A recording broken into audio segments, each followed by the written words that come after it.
877-718-5543. The Ingles 2024 Southern Conference Downtown Dribble and Kids Fest, presented by Champion Credit Union, will be held Saturday, March 9th, 9:30 a.m. to 11:30 a.m. at the Roger McGuire Greene at Pack Square Park. The Downtown Dribble will feature interactive games, inflatables, pep bands, cheerleaders, and a parade. Each participant will receive a basketball, Downtown Dribble t-shirt, and a ticket to the noon session quarterfinal basketball games. Check-in will begin at 9:30 a.m. at Roger McGuire Greene. To register, visit downtowndribble.eventbrite.com. The free iHeartRadio app has over 100 original stations waiting for you to explore right now, like 24/7 comedy. Men don't settle down. We surrender.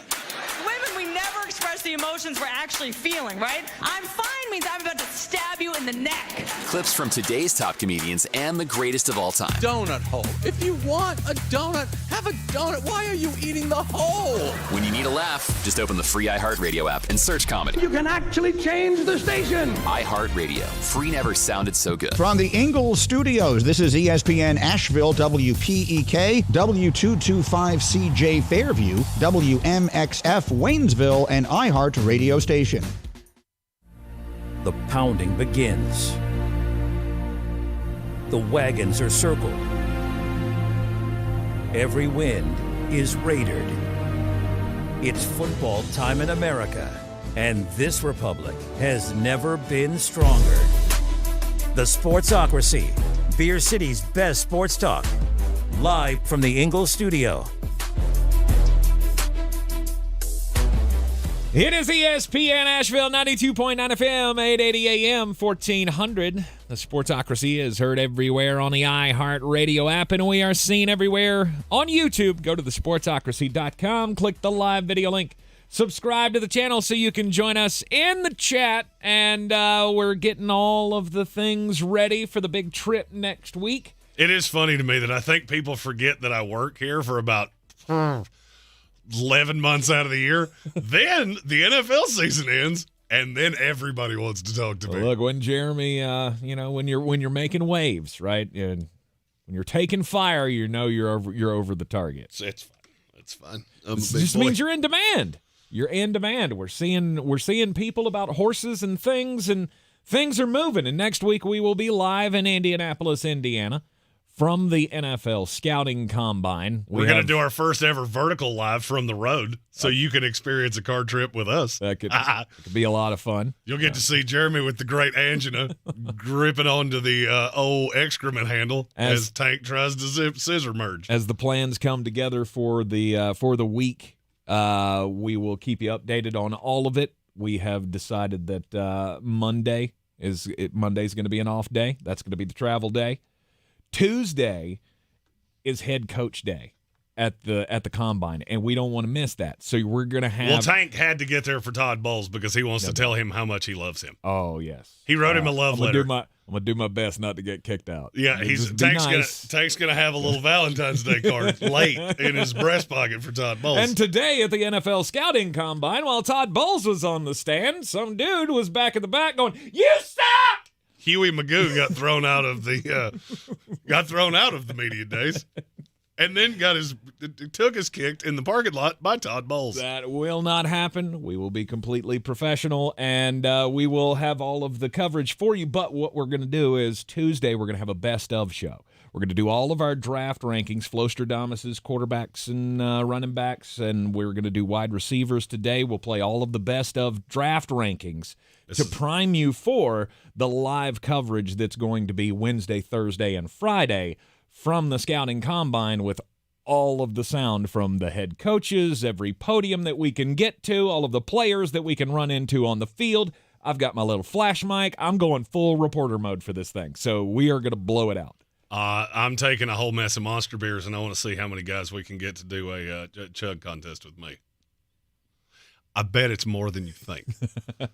Stephen Tao wants to know in the YouTube comments, who does Tank hate more, Todd Bowles or Doc Rivers? Don't blame me. It's not my fault. Yes. The answer is yes. Doc Rivers has never even been the coach for my favorite team, and I think the level of hatred is about the same. And this would be a great time to also tell you that the last hour of Tuesday, there's going to be a mock draft. Mock draft.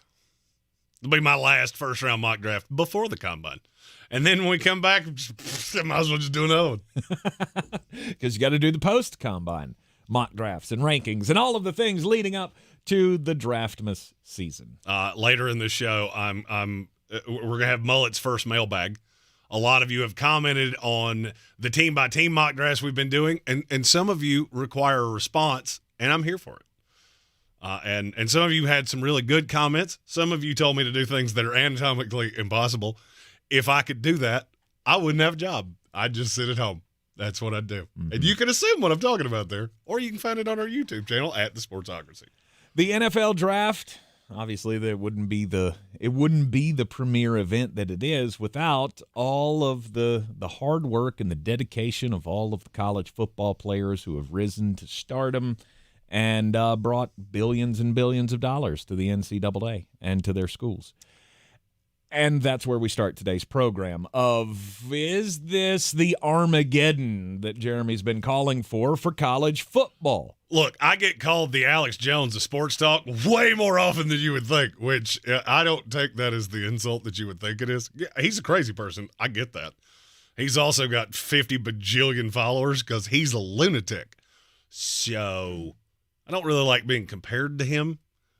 But I understand where you're going. I do sound like that from time to time because I sound like a conspiracy theorist. Mm-hmm. However, I'd be remiss if I didn't point out how many times have I been right about where college football is headed. Since the NIL thing broke, we were sitting in our studio on the when we had the visual studio and we did the morning show and then we did this in the afternoon. I specifically remember the day that the Supreme Court decree came down that student athletes, quote unquote, were now to be looked at as employees and NIL and all of those things. I went on a diatribe that day and told you exactly what was getting ready to happen over the course of the next 5 years. Mm-hmm. We're further along than I thought, and there was confirmation of that yesterday. Did you happen to notice, and it was funny to me how this was reported, that there was just a little aside. It wasn't the number one story on ESPN.com. It wasn't the number one story on any sports news outlet in the country. It was just a little aside that said 14-team playoff liable to happen by the end of this contract, which is 2026. Yes. There was a meeting yesterday down in Dallas, and the College Football Playoff Committee got together once again a day after approving the 5-7 model. And now they're talking expansion of the 12-team playoff that hasn't even started yet.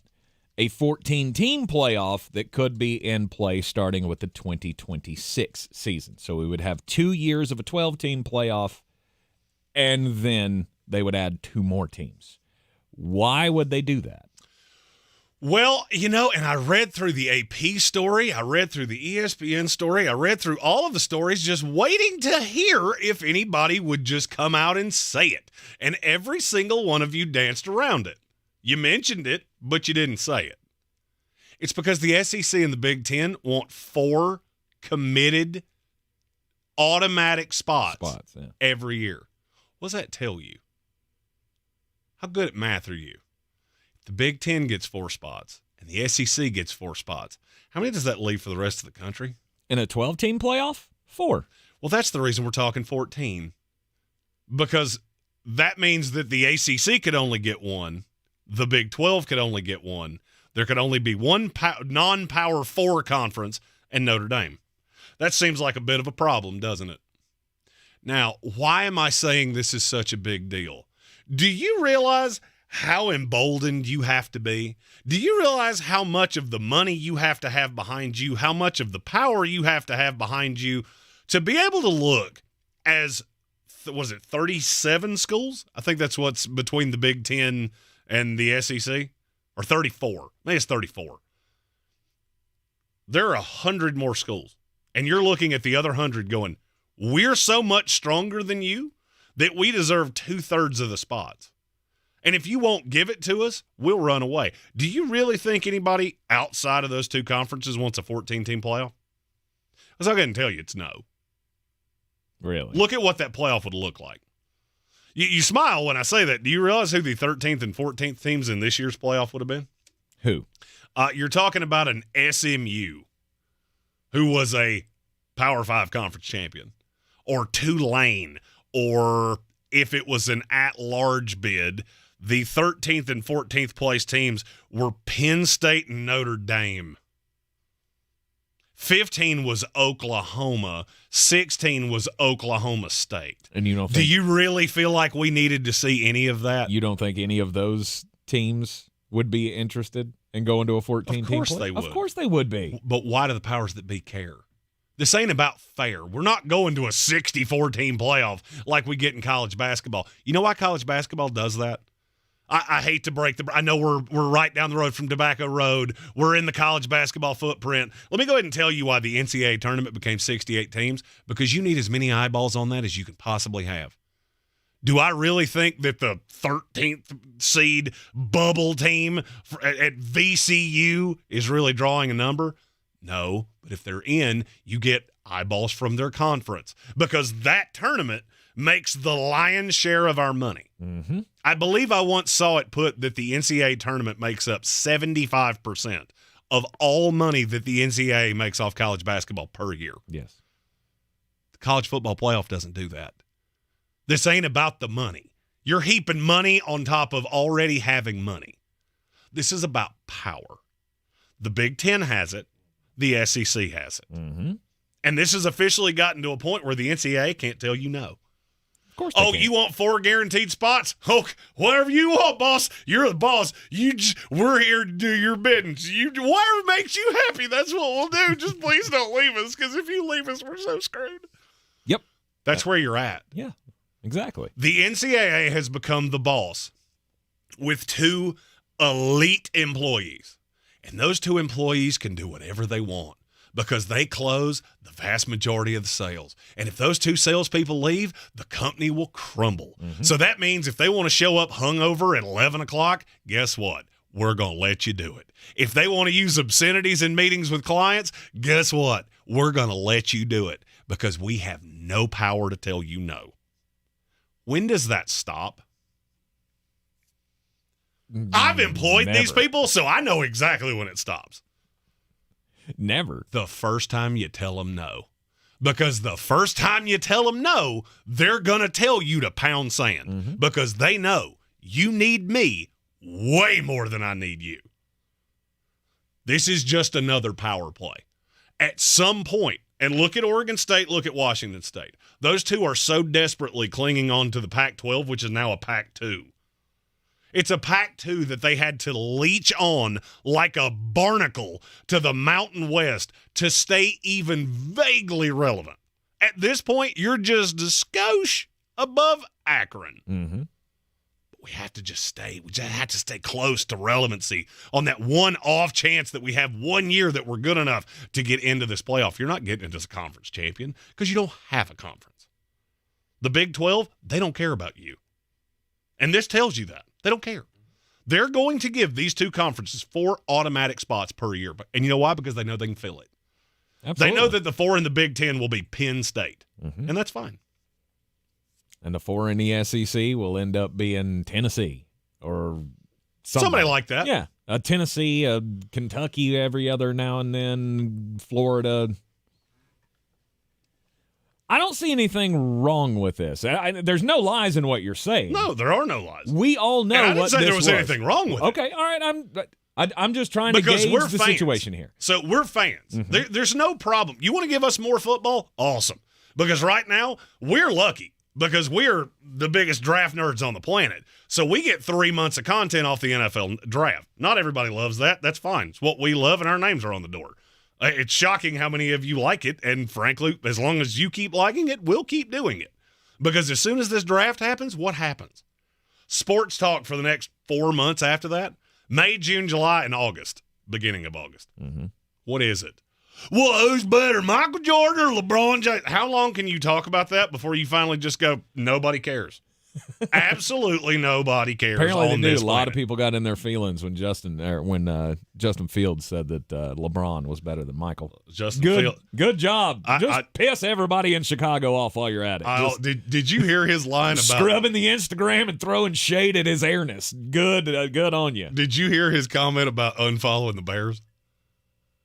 Said you don't have to follow a girl to holler at her. Yep. Let's go. That's the greatest thing you've ever said.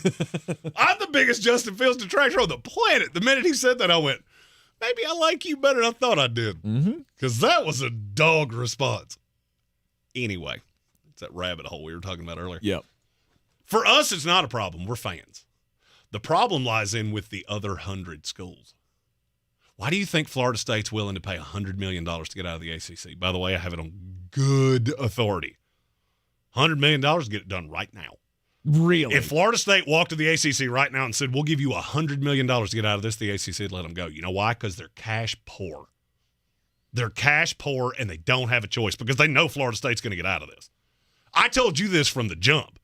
Florida State's got more money than you think, and the ACC cannot withstand the lawyers' fees and the time and the problem and it to yield zero. And that's what their lawyers are telling them right now.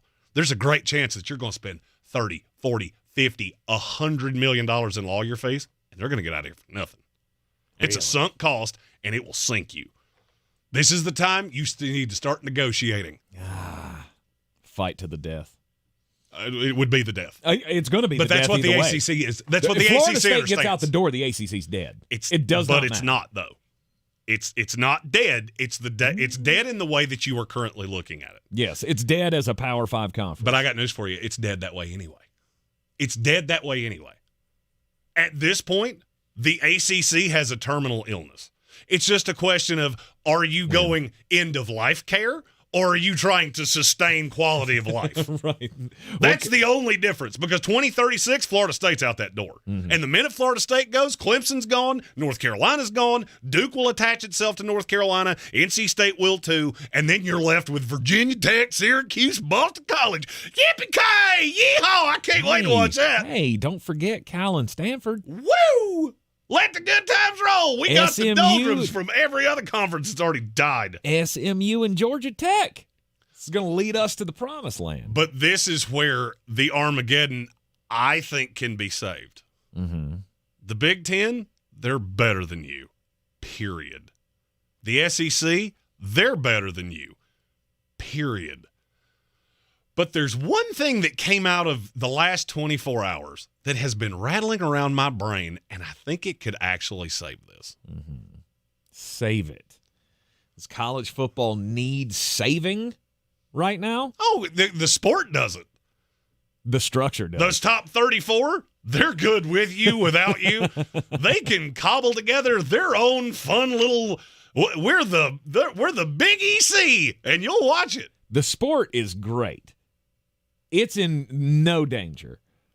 The question here is the NCAA. What does the NCAA need to do to avoid Armageddon? Coming up next here on ESPN Asheville. Disasters at home from floods, fires, or storm is a homeowner's worst nightmare. It pays to have a professional on your side, and that's exactly what you get with First Restoration Services. They've built their business off trust, integrity, speed, and quality. Learn more online at FRS247.com. Pick up your phone and put in GiveMeTheVin.com. Highest money, quickest offer, $2,000 to $200,000. Top car buyer in the United States is GiveMeTheVin.com. Sell us your car. GiveMeTheVin.com. So easy you can do it in your underwear. At the North Carolina Education Lottery, we love to celebrate winners. So I hired a town crier to announce Pick 3, Pick 4, and Cash 5 winners. Hear ye, hear ye. But there are thousands of winners every day. Oyez, oyez, oyez. I may not have thought this through. A proclamation of jubilant accord. Who gave him a bell? Daily draw games. What will you do with your win? Must be 18 to play. See Pick 3, Pick 4 and Cash 5 prize and odds charts at nclottery.com for details. Problem gambling helpline 877-718-5543. This is Carolina basketball. 2-on-1. Baycott finishes the transition hammer. RJ Davis, he's going to try a quick three. Yes, from the right sideline. On the Tar Heels Sports Network. Ends up to Baycott, and he gets the run out. Two-handed flush. Carolina, it's Davis. He's fouled, and give him it. This is your radio home for the Tar Heels. Asheville's home for the Tar Heels is ESPN Asheville. Discover, this is Daniela. Hi, it's Jennifer Coolidge. I just want to thank you for making me feel so special. I earned cash back on debit for my dinner party groceries. That's great, but with Discover Cashback Debit, we give everyone cash back on everyday purchases. Anything else I can help you with? Do you like asparagus and mushroom sorbet? I've got leftovers. Introducing Discover Cashback Debit, a checking account with cash back. It pays to Discover. Eligibility and terms at discover.com/cashback debit. Discover Bank, member FDIC. You might not know this, but the Ingalls Bakery is actually a bakery. As in, we bake things, really delicious things. Things like crusty breads just waiting for that scrumptious strawberry jam. Apple fritters to pair perfectly with that morning cup of coffee.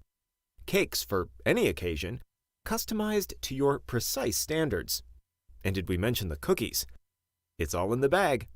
Ingalls, low prices, love the savings. Showtime Sports and Mountain Graphics have teamed up under new ownership by an Asheville native to better serve our community with the finest custom apparel and unique branded items at the best price. Showtime Sports and Mountain Graphics can customize whatever you, your team, business, or local group may need through high-quality screen printing, embroidery, and laser engraving right here in Asheville. Free personal delivery within Buncombe County and a reduced delivery fee anywhere in Western North Carolina. Visit ShowtimeSportsAVL.com and MountainGraphicsAVL.com. Your one-stop custom apparel shops.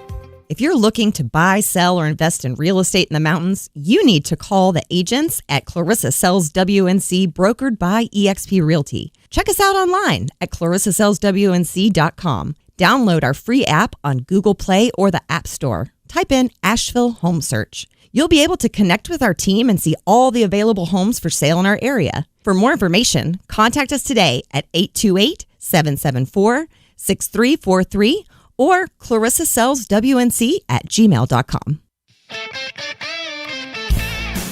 The Sportsocracy. Why are you smiling? Because I love football. It is the Sportsocracy on ESPN Asheville. And we're talking college football. Is it the Armageddon for the NCAA? The NCAA has been on its last lifeline for a long time, in my book.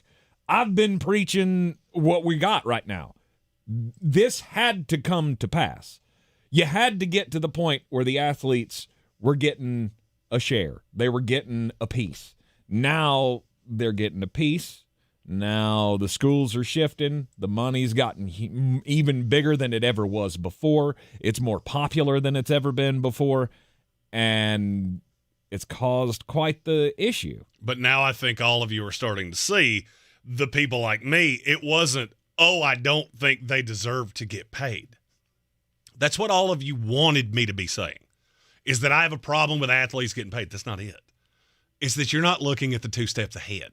Well, you're not looking at what happens after that happens. Well, no, see, we assumed that the NCAA would be. I had no faith in that. When I had Ryan McGee on the show while you were out, we talked about this, and he said that's the number one thing that has baffled him for so long, is that the NCAA refused to come up with even a plan for how to deal with this.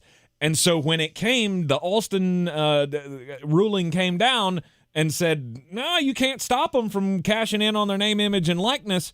It went immediately to the Wild Wild West because there was no regulation. No, because now there's no intelligence. And now the NCAA has gone back and tried to do it. They let all the chickens out of the coop, and now they're just trying to get them all back in, and it's not going to happen because I don't know. It just doesn't work. Well, you know this is an analogy, and I don't get to use this one very often, and I love it a lot. The NCAA is the typewriter salesman in the mid-'80s. They were a phenomenal typewriter salesman. Then the computer showed up, and everybody went, why would I buy that? Why would I buy that? And they never adapted to selling computers. They just wanted to keep selling you this typewriter because, oh, that's a fad and it'll pass and legislation will protect us, because it always has. But then this thing came along and you never figured out how to adapt to that. Mm-hmm. Well, guess what? You know what most of those typewriter salesmen did? They either starved to death or they started selling men's garments. They learned to sell a suit. The NCAA can't do that. But there is one person.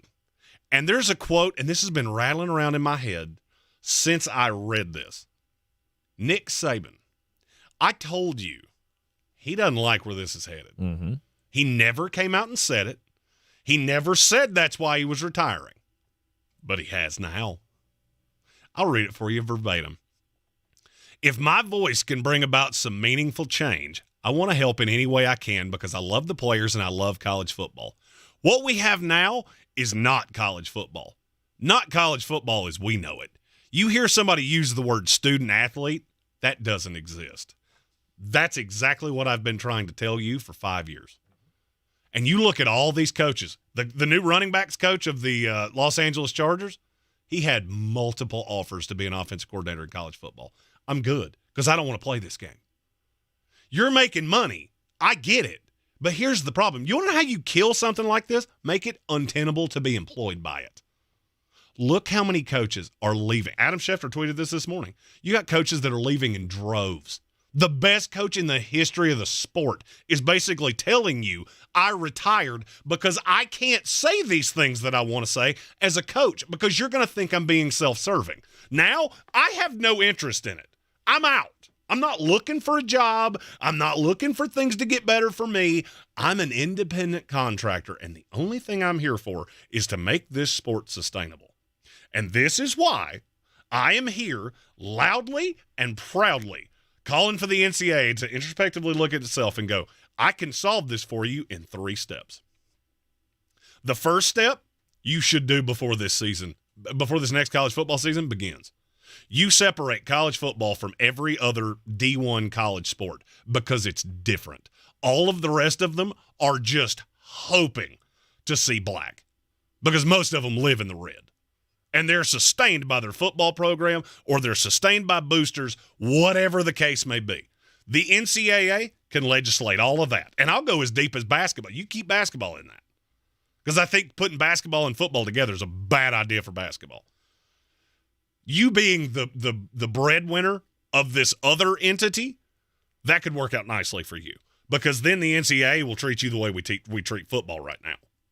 You pay the bills, so we're going to give you everything we have. Separate college football. Make it its own independent brand. I don't care what you call it. I do not care. The second step is, who heads that entity? You need a commissioner of some kind. Nick Saban. You're the guy. You've forgotten more about this sport than the rest of us will ever know, multiplied by each other. Mm-hmm. You know the plight of these players. You know the plight of these coaches. You know the plight of these ADs. You know the plight of these boosters. There's no person on this planet that knows things. You and I are 2 talking heads. We've been around this sport for a really long time, and I can tell you things that the average fan doesn't know. Nick Saban would laugh at my knowledge of this. Mm-hmm. That's the guy. And how does that change anything? How does it change anything? Yeah. Because this is somebody that when Nick Saban speaks, ADs will listen. When Nick Saban speaks, coaches will listen.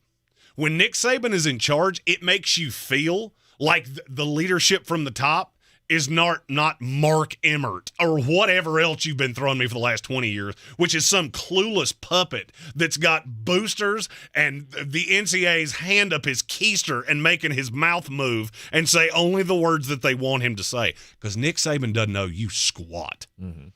He's 72 years old, and he has poured his entire life into this. You give him free rein, and you say, you know what? We only ask one thing. There's only one thing in this that we really want. We got 34 schools that could give us the Stone Cold Steve Austin middle birds right now, and those 34 schools will be just fine. We have 100 more that if that happens, 40 of them will be completely bankrupt within 5 years. Completely. We got another 20 that they might have some varied interest in. The Florida States, the Clemsons, the high levels of the Big 12, the high levels of the ACC, Notre Dame, and just a smattering of others. It's not nearly as many as you think. 20 is too high. It's probably closer to 10 or 8.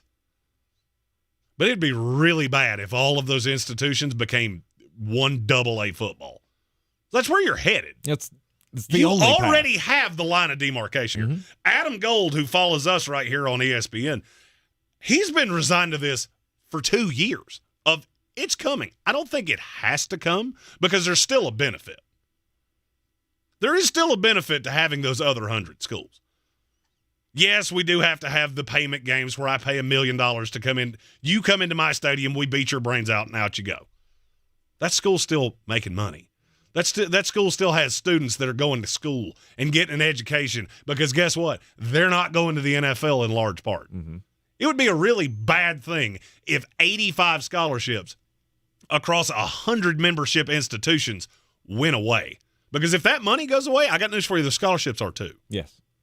There's just no way around it. The way things have gone, there is no other way but for a monumental shift in how college sports is run. They're going to have to break football away. No doubt. Football's going to have to be a separate entity, and it's only going to include those who have. I hate to break it to you. Fans of AAC teams and the group of five and all of that, your world's about to change. We might give you one spot. You might have a highest-ranked team. You might be able to compete year in and year out. I love the other day when the story came out about it that the NCAA didn't want to come out or the College Football Playoff Committee didn't want to come out and say that this guarantees a spot for a group of five school because, well, we could have a group of five school ranked higher than I don't know, a couple years ago when we had Cincinnati at 4 and the ACC champion was at 12. But it still rings true. You're only getting one. The group of five will have no more than that in the piece of this pie. And the only thing that you're doing is we're heading down a path of where this is professional football number 2. These student athletes, they're not student athletes. They have to be recognized as employees. We have to have a union. We have to do this all the same path that the NFL is going down or has been down. The NFL has paved the path. Now college football has to go down that path because it's too confusing any way. Until college football and the NCAA can come to terms with this is a business and we are no longer amateurs, we no longer have the protections that were given to us for years by the federal government, it all changes. It all has to change, and it all has to start with what Nick Saban also said further in his interview, where he reiterated his stance of contracts.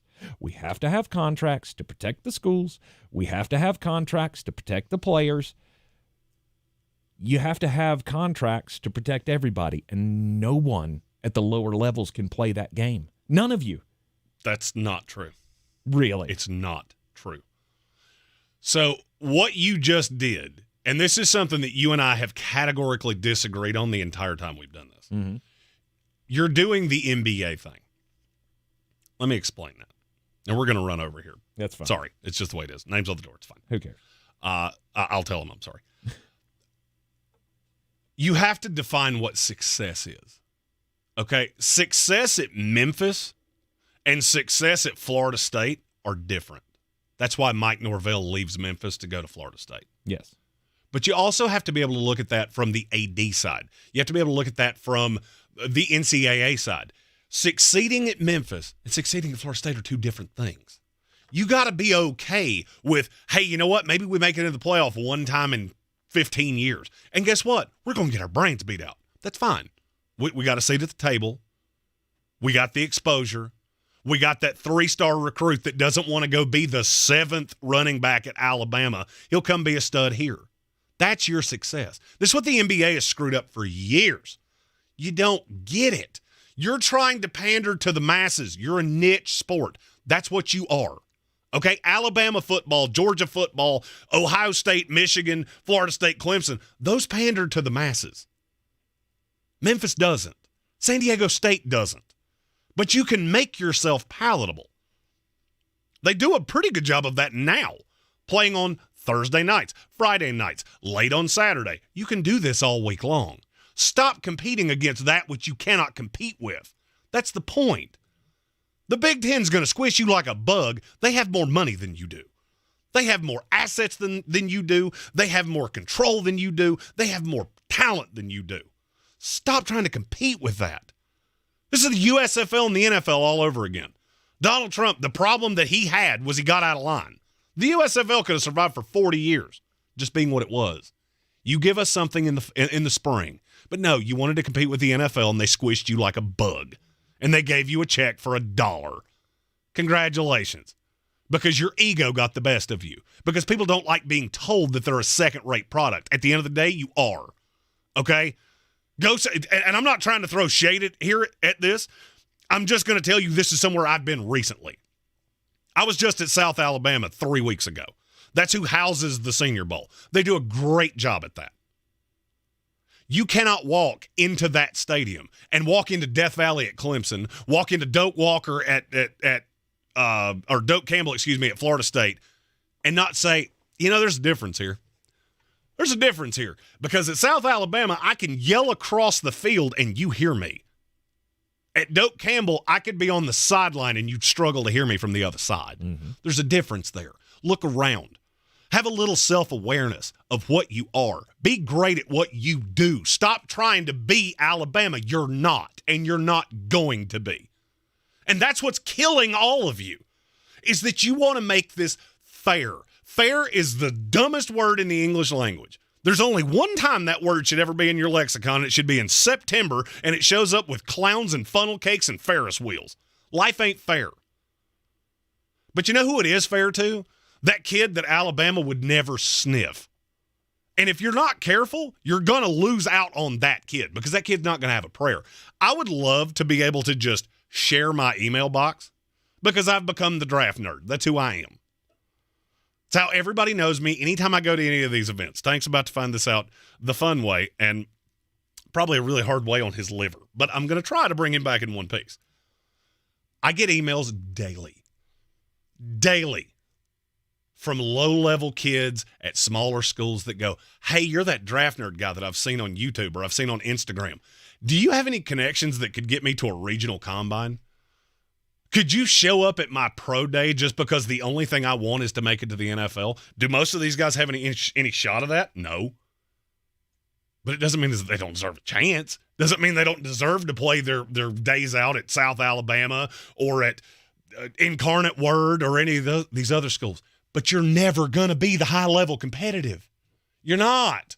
You're talking about not being able to play the contract game. You're right, you can't play the contract game the way Alabama does. Right.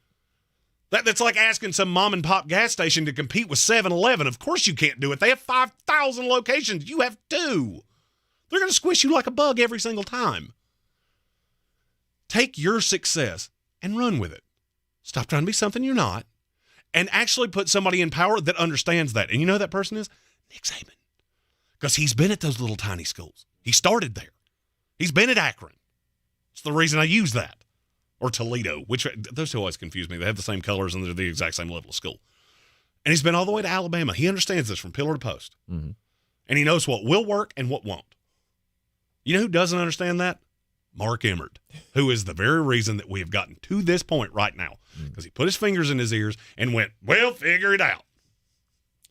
Thank God we don't have to deal with him anymore. I do not envy Charlie Baker for having to cobble all this together in a brand, because he's still new on the job. He's only been on the job, a year? That's the reason I wasn't using his name, because I felt like I could say Charlie Baker and people go, is that an outfielder for the Pittsburgh Pirates? No, it's the new grand poobah of the NCAA. And it has to change. Is Nick Saban the answer? He's the best thing you can. He's the best option that you got if you're the NCAA, because you've got to figure out a way.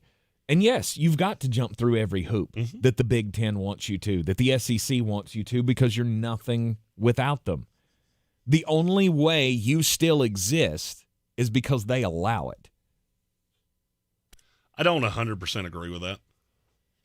The only way that you have any say in college football is because they still recognize you. You have no say now. They're still member schools. You have no say now. This whole 14-team playoff thing proves that. The Big Ten and the SEC want 14 teams because they want that extra spot. They're ceding one to you. 12-14, that changes nothing to anybody but the two of them. Does that not tell you everything you need to know? You don't have a say. Yeah, at this point, you're like the chief of staff for the president. You work at the behest of the president. All right? If he decides he doesn't want you here anymore, bye-bye. Would it not be better to just, all right, we'll prop you up. We'll prop you up. We'll give you what you want. But you got to corner off something for us. You got to put salary caps on. Ohio State can't just go out here and spend $30 million on a team because you're going to kill us. Like, we'll play that payment game. We'll come to Ohio State, and you may kill 4 of our players because we've got dudes that are 5'7" playing wide receiver getting hit by grown men. Yep. And the only way you can get to that point is to do that one thing you've not wanted to do since 1912 or whenever it was, is just admit it. They work for me. Mm-hmm. These guys work for me, and now I have to take care of them. Mm-hmm. That's what the schools have to do. And that's part of what Nick was talking about. You got to get the money out of the hands of the NIL collectives and the boosters in that sense, and funnel it back through the schools somehow. Not only because the schools right now, they're just getting cut out of the deal, and that's obviously a problem for the establishment. No doubt. And I feel like we've still got more to talk about here, so we may have to push the next topic. That's fine. We also have, I got 2 things before we go to commercial. One, Kelvin Joyner has our daily draft idea. Okay. Without a shadow of a doubt. He said extend it to 10. We each get 10 picks. We draft our own super conferences, and who would win more championships, your conference or my conference. I think that is brilliant. I like it. So that's certainly what I think we'll be doing at the end of this. Yes. I also want to give a shout-out to our guy, Brian Snow. Absolutely. The Snowman. Been having some health issues. Good to see him back in our chat. We hope he is well. Does great sportsy things here in the state of North Carolina as well. And just wanted to give him a shout-out when I saw that name. No doubt about it. I got into a good rant, and I broke a good sweat. So so that means it's time to breathe. I need to crack that door open because it's getting a little musty in here. It is a lot of hot air coming from this side of the table. No doubt about it. You're in the Sportsocracy, and this is ESPN Asheville. This is your Exergen Temporal Scanner weather forecast on ESPN Asheville. Clouds continue to increase out here this afternoon. Breezy 64. Showers, even a rumble of thunder tonight. Breezy to windy, middle to upper 40s. Scattered mainly morning showers for Friday. Sunshine mixing in through the afternoon. Breezy to windy and a little colder tomorrow, mid-50s. Afternoon rain showers on Saturday with a chance of snow showers Saturday night. High Saturday, low part of the 40s. Milder Sunday to finish the weekend. Lots of sunshine, mid-50s. I'm meteorologist Ken Boone at the Weather Channel. This report is sponsored by First Restoration Services. Disasters at home from floods, fires, or storm is a homeowner's worst nightmare. It pays to have a professional on your side, and that's exactly what you get with First Restoration Services. They've built their business off trust, integrity, speed, and quality. Learn more online at FRS247.com. Start your spring cleaning today and get an insanely clean home with Zero Res Carpet and Air Duct Cleaning. For this month only, mention ESPN Asheville and you'll get 3 rooms of carpet clean for $129 plus a free staircase. Book online at ZeroResAsheville.com. Hey, it's Mark Starling from First News on 570, and I've been telling you for years how great Summit Dental is with Dr. Chad Reinhardt. Look, you don't have to take it from me. Check out these 5-star reviews on Google. Summit Dental is amazing. They're so friendly and welcoming when you arrive. They have comfort options that you can request at no extra charge, like a warm lavender-infused neck wrap, pillows, blankets, sunglasses, and warm and cold drinks.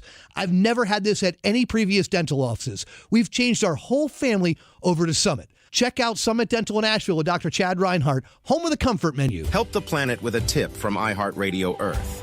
Marine litter is often the result of poorly managed trash on land. To help prevent trash from escaping from your outdoor trash bins on collection day, keep the trash bin lid closed. Don't overflow it, and put it out for pickup shortly before the scheduled pickup time. Brought to you by iHeartRadio Earth and the National Environmental Education Foundation.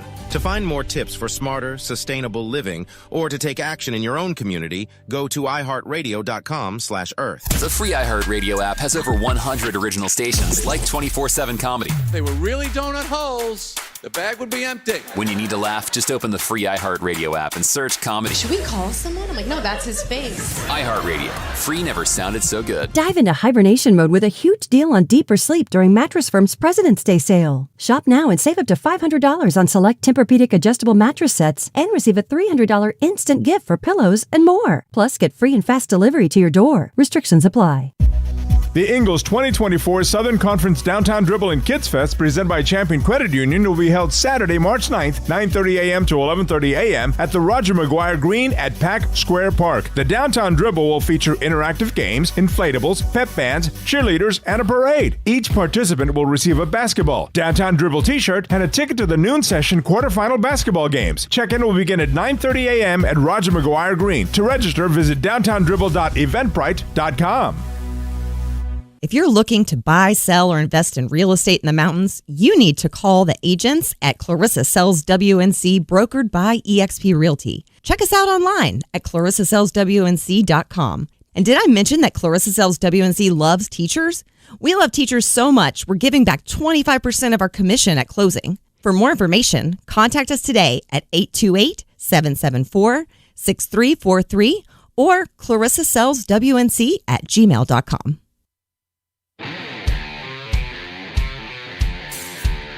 The Sportsocracy. You were just dumber than a bag of hammers. It is ESPN Asheville. It's the Sportsocracy. You can follow us on all the social medias at the Sportsocracy. See us live on YouTube. Subscribe to the channel so you can join us in the chat. You too can join the House of Reprehensibles, and you can throw out some super chats as well. We've got one of those. Yeah. Patrick Holt, using his membership super chat, says, "Will any of this affect D2 football in any way?" Yeah, it's going to affect it all. We've already seen where I don't remember what, and maybe it was D3. There was a lower level that has already basically just said we can't play this. We can't play this game. What was it? Dartmouth. Their players won the ability, and I think that is a D2 school as far as their football goes. Ivy League's 1AA or FCS. Okay. Well, they've been given the ability. I hate that they did that. I have to think about that every time. They've been given the go-ahead to unionize now. Good luck with that. As the basketball team. Good luck with that. Well, they're all going to do it. Of course you are. All of them have. You're not going to like how it goes, though. Well, I mean, because here's the thing. You can't do that in every state. State of North Carolina, we're right-to-work state. Mm-hmm. Do you know you can't form a union here? Did you know that? Does that work for the NFL Players Union? It's a little different because that's headquartered in New York. Mm-hmm. So NFL players, technically, they work out of New York, but they're also taxed aggressively that way. But, I mean, do you think... Wherever it goes, that's where this is going. All right, so you think... Just let me sound this one out for you, and I'm not trying to get political here, but this ain't hard. You've done political talk for long enough. You should know how this would go. Mm-hmm. So you can't form the union in the state of North Carolina. How do you think that's going to work for a player at Western Carolina? You think you're going to get the best of their abilities? It won't. Exactly. That's why I say this is going to affect D2 football. It will affect all of them because you can't play that game. Nope. The Southern Conference won't be able to play that game. Nope. So with the FCS schools, okay. That's why there's a separate set of rules for the super conferences. For whatever is going to be D1 football, there will be fall off. When I said sorry about your luck for the AACs and the MACs and the MEACs and all of those, sorry about your luck. I mean, you don't get to play for the championship if you're not playing your players the same. Well, and it just can't work. We can't have G League level players and salaries competing against the NBA. It doesn't work. And that's where I come in, that the model is Major League Baseball. That's the model that college football needs to look at, is that you have to start self-reporting. So you're going to have to tell us what all these guys are making because it's going to have to come through. It'll have to come through the school, which is what they've been trying to avoid because they wanted Dale Gribble's Ford Buick Dodge to be paying your quarterback. Okay, weird. That is not working exactly how you'd want it to, and I could go on a rant. You think that last rant was good? I could go on a rant that makes that would look like a Tonka toy. I'm not going to because I really like being employed. So just assume I know a lot there. It has to come through the school, and you set a number. All right, every year you've got $20 million to spend. Now, according to what the Supreme Court pushed down, you can't throttle that. You can't put a cap on it. Well, the way you said that, it's funny how a businessman can find a workaround. Because you're right. I can't tell you can't spend $100 million. Awesome. But I'm going to tax you on everything over $20 million because it's my entity, so I can do that. So you want to spend $100 million? How about it? You send $80 million to us in luxury tax that ends up being $400 million, and you won't do it. Because I'm going to disperse that to the other schools. And what does that do? It makes them stronger. Mm-hmm. Yeah, you're stronger for a year, but you just made them stronger for 3. That's the only way this works. This is what always irked me about NIL. And we had Jay Sanders said that schools have been ripping these kids off for years. You're right. The problem is that we got to this point and then the NCAA just rolled over and died. You can't let them get all of that back at one time because it leads to this, what we have now. There are 15 schools. And I'll be honest with you, when we do the daily draft in the third hour, I think you're going to figure out it's harder to get to 20 than you think. If you're building 2 super conferences, there are a whole lot of Missouris and Ole Miss and Mississippi State that get brought along just because they got wealthy buddies. There's not 20 power programs in this country. And this is what happens when you just ignore it for long enough. This should have been handled a long time ago. That was my qualm. The NCAA hasn't done it. So when you open this floodgate, don't be shocked if it looks like the elevator in The Shining, which is exactly what it's been. Yes. And now you've got players that are on their 6th school in 6 years. Mm-hmm. And that's why contracts had to happen. And the NCAA has been trying to fight that, and now they're getting sued in federal court once again to get rid of the 1 year rule. That still exists. We forget that, but it does still exist. Mm-hmm. It is coded. The problem is they can't enforce it because everything's been opened up. And see, that's the problem, is that you have these rules on the books that say, no, you can't do this, but there's absolutely no punishment. Mm-hmm. Well, this ain't that hard to figure out. If the only thing you care about is money, then the only way I can hurt you is by taking away money. So Seth Greenberg said this directly to my face 2 years ago.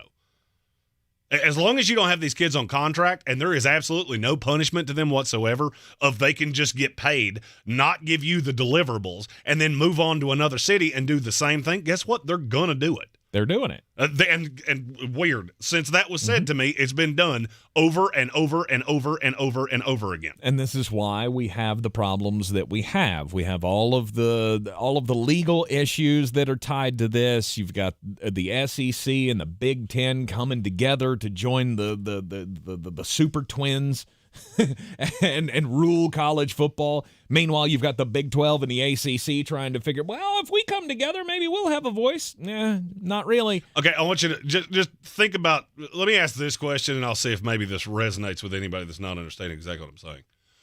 In the last 5 years in college football, who's benefited? Who's actually benefited from where we're at right now?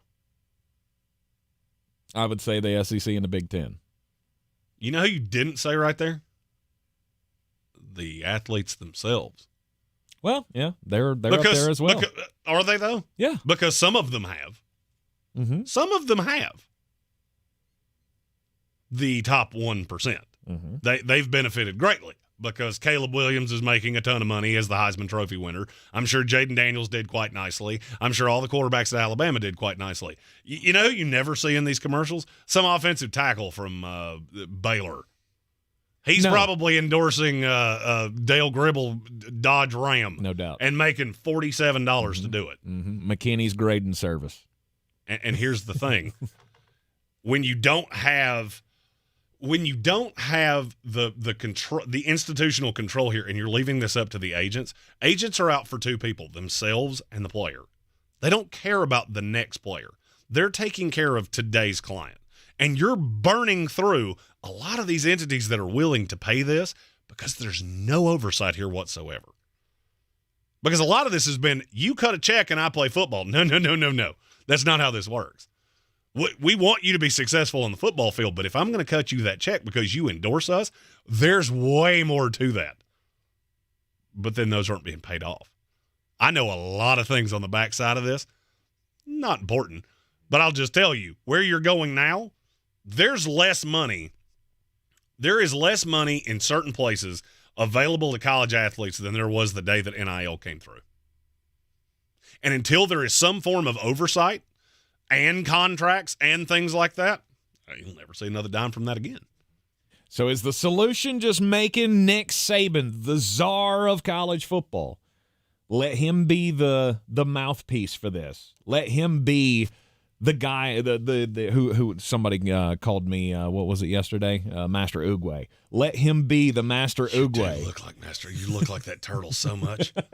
Let him be the Master Oogway of college football, and we'll see where it goes, because this is not sustainable. This offseason, there were 31 FBS head coaches that left to go take jobs at other schools, right? We saw Chip Kelly go from being the head coach at UCLA to being an offensive coordinator at Ohio State just because, well, better opportunity. At least I don't get fired. I don't want to play the NIL game. Well, and do you know, these guys that are jumping. And you use an example there that, yeah, it does pander to what you said, but to me it's not the best one. Chip Kelly would have taken any job he could have because he knew, I can't contend here. Mm-hmm. UCLA is too strict academically. Now I'm going into the Big Ten where, I mean, yes, there are some good schools there. You ever wonder why Northwestern's never good at football? Look at their academic requirements. UCLA's the same way. You're going into this conference and all you are is a lamb to the slaughter because and I'm not trying to throw an institution under the bus here, but I'm going to. And I just see a name of one of their fans in our chat. Maryland. Maryland's a good school. It ain't UCLA and it ain't Northwestern. Mm-hmm. They can let in a lot of players that Northwestern can't even consider. That's always been a problem. Always. And it always will be a problem. Then you factored in money. Now you've got UCLA that doesn't put money into the program like this. Doesn't have the NIL collectives like Ohio State does. And I'm this much stricter than you academically. I'm doomed. Chip Kelly would have taken any job that they offered him. He tried to get NFL offensive coordinator jobs. He finally settled on the Ohio State job because, that's fine. Gets me out of here, gives me a chance to win. Yep. He's not the only one, though. I mean, Jeff Hafley going from Boston College to being the offensive coordinator for the Green Bay Packers. Hell, you had Jerry Kill leave New Mexico State to be a consultant for Vanderbilt. Think about that. Tell me where that makes sense. I was a head coach, and I left to be a consultant for a bottom feeder in the SEC. Because I would rather be attached to the worst team in the SEC than the head of the snake in the Mountain West or the Sun Belt or any of these others, because the money is that different. You're in the Sportsocracy. This is ESPN Asheville. We'll take a quick break. Maybe not too quick of a break. We'll take the break, and then we'll come back for the top of the hour. We'll be joined by Jones Angell, the voice of the North Carolina Tar Heels, for Tar Heel Time. Sick and tired of achy joints? Dread the idea of surgery? You need to call QC Kinetics today. Listen, the state of healthcare is always changing. The old ideas like steroids and surgery are no longer your only options. Regenerative medicine at QC Kinetics is transforming lives with innovative, non-surgical, drug-free treatments that deliver lasting results. Knee pain, back pain, shoulder pain from arthritis or injury? Don't let this pain keep you from living your best life. QC Kinetics' advanced state-of-the-art treatments harness and direct your body's natural ability to restore and repair damaged joint tissue. This is a revolutionary approach that can get you long-term relief with no downtime. Make 2024 the year you reclaim your mobility, reclaim your independence. Walk and run and play and live without the danger and trauma of surgery and without harmful drugs. Call QC Kinetics now for a free consultation. Phone 828-333-9517 in Asheville and in Greenville. The madness begins in Asheville. Make sure you're at the Harris Cherokee Center Asheville March 7th through 11th for the 2024 Ingalls SoCon Basketball Championships. Experience fun for the whole family as your favorite SoCon teams compete for a championship and a berth in the NCAA tournament. Book your travel and tickets by logging on to SoConHoops.com or by contacting the Harris Cherokee Center Asheville box office. Get your tickets today. If cleanliness is next to godliness, look around the car right now. Is that very godly? Look, life comes at you fast, but so does WNC Auto Detailing. They have the tools to make your interior look like it's coming off the showroom floor. You don't believe me? Check them out on Instagram. All that filth and years of stains disappear. WNC Auto Detailing does full interior and exterior details with paint correction, and they do wax and ceramic coatings. Call WNC Auto Detailing at 455-3700. Premium care with a Southern hospitality touch. We're back counting down to kickoff. Let's look at today's 3 keys to premium pre-gaming with Beast Unleashed, presented by Monster Brewing. Number 1, beat the heat. Unleash the beast with bold, familiar flavors, 0 caffeine, and 0 sugar. Number 2, running the option. There's 4 to choose from: White Haze, Peach Perfect, Scary Berries, and my personal favorite, Mean Green. And number 3, at 6% ABV, Max Protect. Always drink responsibly, and you must be 21 or over. Beast Unleashed, available at your local retailer. This is your Exergen Temporal Scanner weather forecast on ESPN Asheville. Clouds continue to increase out here this afternoon. Breezy 64. Showers, even a rumble of thunder tonight. Breezy to windy, middle to upper 40s. Scattered mainly morning showers for Friday. Sunshine mixing in through the afternoon. Breezy to windy and a little colder tomorrow, mid-50s. Afternoon rain showers on Saturday with a chance of snow showers Saturday night. High Saturday, low part of the 40s. Milder Sunday to finish the weekend. Lots of sunshine, mid-50s. I'm meteorologist Ken Boone at the Weather Channel. Texting enrolls you into recurring automated text messages. Consent not required to purchase. Message and data rates may apply. Hey, Dan, how you doing? Haven't seen you around the gym for a while. Yeah, I've really fallen off. Since I turned 40, I just don't get the results I used to get. Could be lower testosterone. Lower T? Yeah, I went through it a while back. Once you hit 40, your body has less free testosterone. I got Nugenix Total T, and it's made a huge difference for me. I've seen that on TV. Is it for real? Oh, yeah. The patented key ingredient is something called Testofen, which helps boost free and total testosterone levels to help you trim up and stay lean. And it's made a difference for you? Man, I feel like I'm in my 20s again. At work, in the gym, and in the bedroom. Are they still giving out complimentary bottles for people to try it for themselves? Yeah, you just need to send them a text. Text TAP to 321-321 right now for your complimentary bottle of Nugenix Total T, the #1 selling testosterone booster at GNC. Plus, text now and we'll include a bottle of Nugenix Thermo, our most powerful fat incinerator ever, to help you get back into shape fast. Absolutely free. Text TAP to 321-321. That's TAP to 321-321. From the Ingalls Studios, this is ESPN Asheville, WPEK, W225CJ Fairview, WMXF Waynesville, and iHeart radio station. Showtime Sports and Mountain Graphics have teamed up under new ownership by an Asheville native to better serve our community with the finest custom apparel and unique branded items at the best price. Showtime Sports and Mountain Graphics can customize whatever you, your team, business, or local group may need through high-quality screen printing, embroidery, and laser engraving right here in Asheville. Free personal delivery within Buncombe County and a reduced delivery fee anywhere in Western North Carolina. Visit ShowtimeSportsAVL.com and MountainGraphicsAVL.com. Your one-stop custom apparel shops. The Sportsocracy. That fires me up, man. I love it. Say it one more time. The Sportsocracy. Shake it back! Beer City's best sports talk. It is gross. Just earlier. They are mature, actually. You just have to get to know them better. Your lunchtime dose of dumbassery. Live from the Ingalls studio.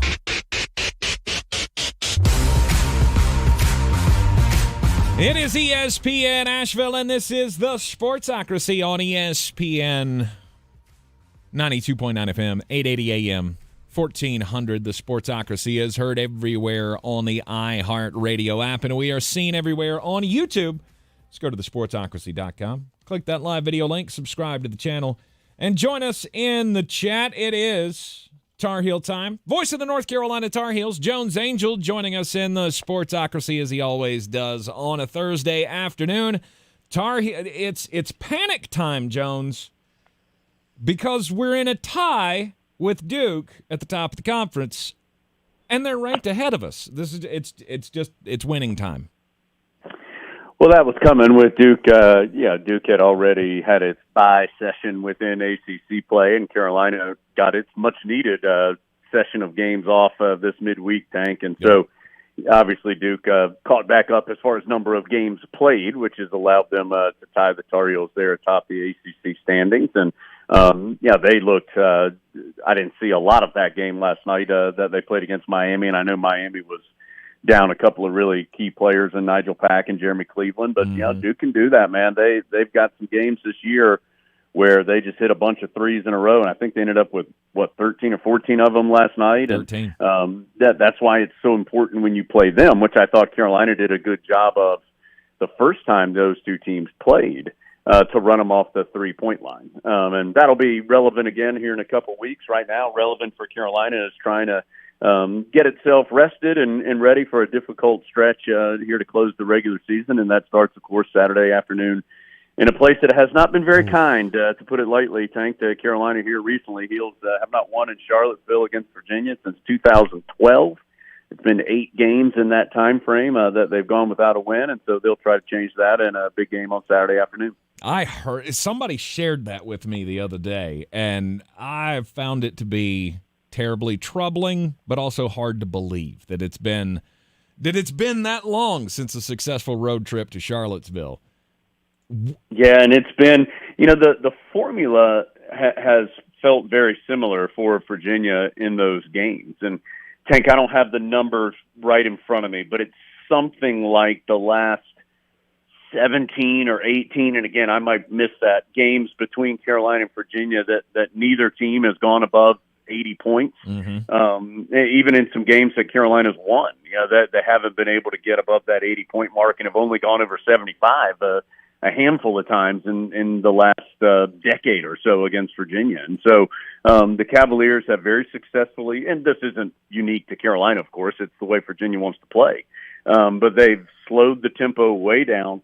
They've really done a good job defensively, and they're very precise on the offensive end. And I'm talking from a historical context here with Virginia, because the Cavaliers have struggled some offensively this particular season, but they're still very good on the defensive side. They make you work really hard on both ends of the floor to be successful, and that's how they beat you. They kind of wear you down and just squeeze the life out of you. And if they get up by 8 or 10, it's really hard to come back. Now, on the flip side of that, and I think you saw that against Virginia Tech the other night, is if you can get, as the opposition, get a 10 to 12-point lead, that feels like a big advantage because of Virginia's struggles at times, some this year, to score. Now, they're coming off a really poor performance. They didn't just lose. They got blown out by Virginia Tech. I think the final margin was right around 30. And so, yeah, they'll be locked in. And, of course, Carolina's going to get Virginia's best shot. And so Tar Heels have to be ready for that. But that formula through the years, Tank, has been very similar for Virginia. Slow the pace, play great defense, get a lead, and then just squeeze the game away. And so Carolina's got to avoid a similar situation here this Saturday. We like to knock on Virginia as fans because it's not appealing basketball. It's not fun to watch. You do have to tip the cap to Tony Bennett of being able to do this year in and year out and have the same.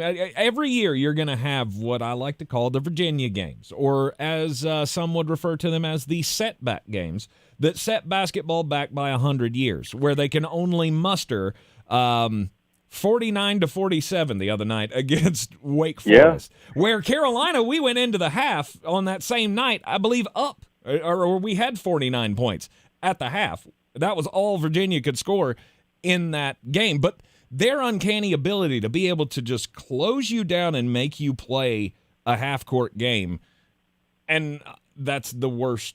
To me, that's the worst part of what Carolina does.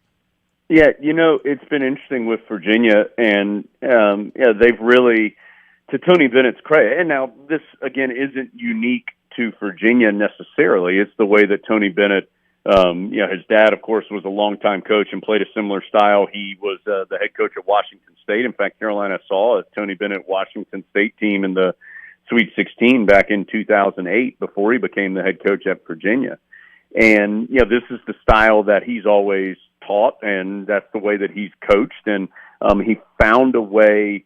Yeah, it made Virginia different but successful, and he stayed consistent with it. They've obviously had varying levels of success, but including the top level of success, winning the national title back in 2019 on a really impressive run for them, even though they kind of felt like a cat with 9 lives on that particular run to a title, but they still made it happen. And to your point about Carolina, the Tar Heels, I think, have been up and down, I would say, in the half court this year. I don't think there's any doubt that the Tar Heels are more efficient and more effective when they can get out and run. They have had moments where I felt like their ball movement and their player movement has been really good, and it's shown even in the half court. And even, Tank, when they haven't had success, I've never felt like it was because they were taking bad shots or they were having selfish possessions or anything like that. But they have had some moments where they've gotten bogged down and the shots just haven't been going in for whatever reason. So for Carolina to have that real crisp ball movement, player movement, I think it's really important when you play Virginia to be able to spread the floor, get that defense spread out as best you can. And I know this sounds simple, but you've got to make a couple shots. You've got to be able to knock some down from the outside to loosen their defense up a little bit. That is a huge factor every time you play Virginia. And one area, at least statistically, Tank, that Carolina has a really big advantage going into this game is on the glass. And Virginia is not a very good rebounding team. In fact, they have a negative rebounding margin through this point of the year. And obviously we've got a pretty healthy sample size at this point with everybody just having 5 or 6 games left in the regular season. You know, they on average get out-rebounded per game, whereas Carolina is the number 1 rebounding team in the ACC and top 25 in the country in that category. And so for Carolina, being able to really hit the glass, if they could get a couple of second and third opportunities on possessions, that would be huge. It's something Carolina's done well, I think, from mid-December on, and something that they'll need to do well coming up on Saturday evening or Saturday afternoon. Virginia coming off, as you said, the loss to Virginia Tech. There was actually 34-point loss. 75-41. They shot 16% from three-point range in that game. Meanwhile, allowed Virginia to hit 50% of their shots from the floor. They shot just fine. They barely won the rebounding battle, but that game was never close as Virginia had a stretch of about 10 minutes, the entire, meaty portion of the first half. They didn't even score a basket. You can't hope for that again. No, you can, and I think that 3-point percentage in particular, that is a big part of their game. Not that they necessarily, it's not that they're making 10 or 12 a game on average or something, Tank. But again, you almost have to recalibrate your stats when you do a Virginia game because you end up with so many fewer possessions within the game. And their percentage is right around 38%, I think, as a team, 39%, right in that range. And they've got some guys that can really, really shoot it. Groves, the transfer from Oklahoma, is a terrific three-point shooter. He's almost 50% on the season. Isaac McNeely is in the mid-40s, like 45, 46% from three. And so that is a big part of their offense, is to get those guys clean looks by moving the ball. They're really good at setting both on-ball and off-ball screens to get their shooters open. And particularly those two guys, when their feet are set and they get a clean look, you're in trouble as the opposition. And so you cannot, you hope to avoid, of course, giving them a lot of good looks from three. But if you do, you can't hope for them to shoot 16% again. So it's going to be up to Carolina to try and make sure that, one, Virginia has to really work to try and get good shots, and two, that they challenge those shots as best they can, because just like anybody, a challenge three is the percentage is going to drop than if you've got a clean look. And so that'll be really important for Carolina in this game, because I do think Virginia, particularly those two guys, Groves and McNeely, and Rhodey as well, a transfer from St. Thomas up in Minnesota. He's a good shooter as well, but particularly McNeely and Groves, you can't let those guys get clean looks. We started out with it started out to look like it was a one-team race in the ACC. We got out to did we have a 3-game lead at one point on Duke? It was never going to be a one-team race. No, we knew that the ACC season is long, and when you're playing 20 games, you're just inevitably going to have a couple of dips throughout the year. And both Carolina and Duke have had some dips, and Duke's playing well right now. But also, I know they've got a challenging close to their schedule with a game against Virginia, a game against Carolina. They go to Wake Forest, I believe, this Saturday. So that's in Wake hadn't lost at home all year. So that'll be a big game. But these two teams, Duke and Carolina, I think have been the best two all year. Virginia has had a stretch where it was playing really well as well. But I think Carolina and Duke have been the best two teams. I remember Phil Ford always said, and not that this is an unusual statement, but I always remember hearing Phil say it, that the cream always rises to the top. And that is what I think you've seen as this has played out this year, that these are the best two teams in the league. Now, which one is better than the other? I don't know. Carolina was the better the first time they played in the Smith Center, but they got to go do it again in Durham here in a couple weeks. But I think big picture, Tank, the real question is now you start thinking about NCAA tournament, and you start thinking most notably about that location for the first two rounds, with Charlotte hosting the first two rounds of the NCAA tournament, because everything about the NCAA tournament is a crapshoot, right? And becoming more and more so as time goes on. We're seeing more and more upsets. The Final Four last year was littered with strange teams, quote unquote strange teams. And so the one thing that you can control is the one thing that is going to happen is that location of the first two rounds. And so if you're Carolina, that if you have a terrific season, that you're going to be awarded by going to Charlotte in the first couple of rounds, which is a big deal.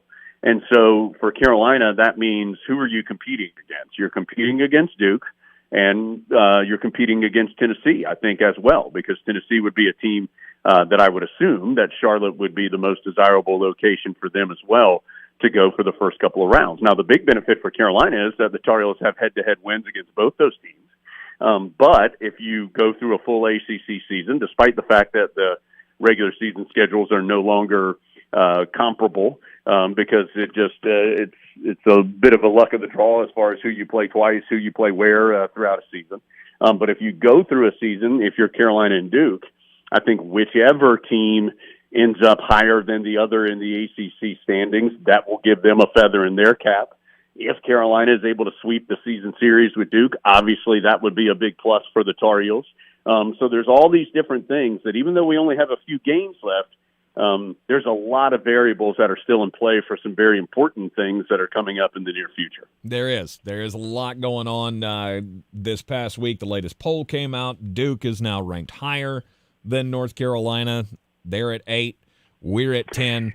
Everybody. Yeah, and but Tank, that doesn't matter to me one bit. I think the more important ranking was those NCAA tournament rankings that came out, I guess, last Saturday, where the committee showed you of as of today, this is how the tournament would be seeded.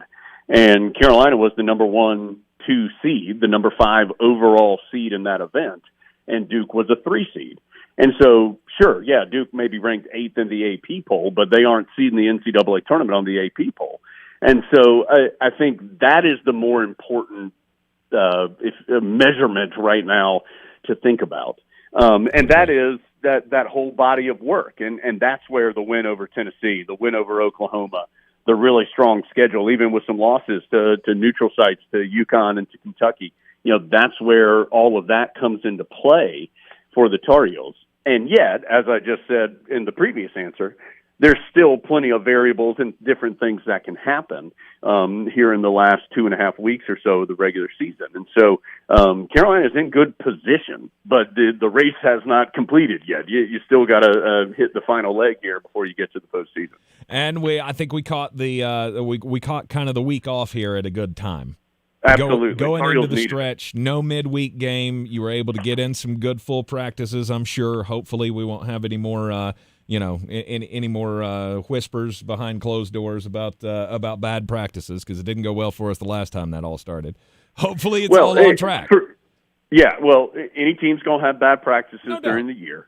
But Carolina absolutely needed just a break, and just for no other reason other than it had been they've been playing for a long time pretty consistently. And so I think for the Tar Heels, they went through some lighter practices earlier in the week. They had yesterday off, and then today and tomorrow they're going back to full steam ahead practices and preparation for Virginia. So to have some lighter practices where Carolina could focus more on one, themselves, Hubert Davis likes to say, tighten the screws in those type of practices, and just work on some conditioning type of things. I know Coach Davis has been out on the road doing some recruiting as well, and so you're able to get all of these different things accomplished in a short amount of time. And now you get back to it again this afternoon. Carolina will reconvene in the Smith Center here coming up in a couple hours, and they'll start their work for Virginia. So I do think absolutely it came at a good time.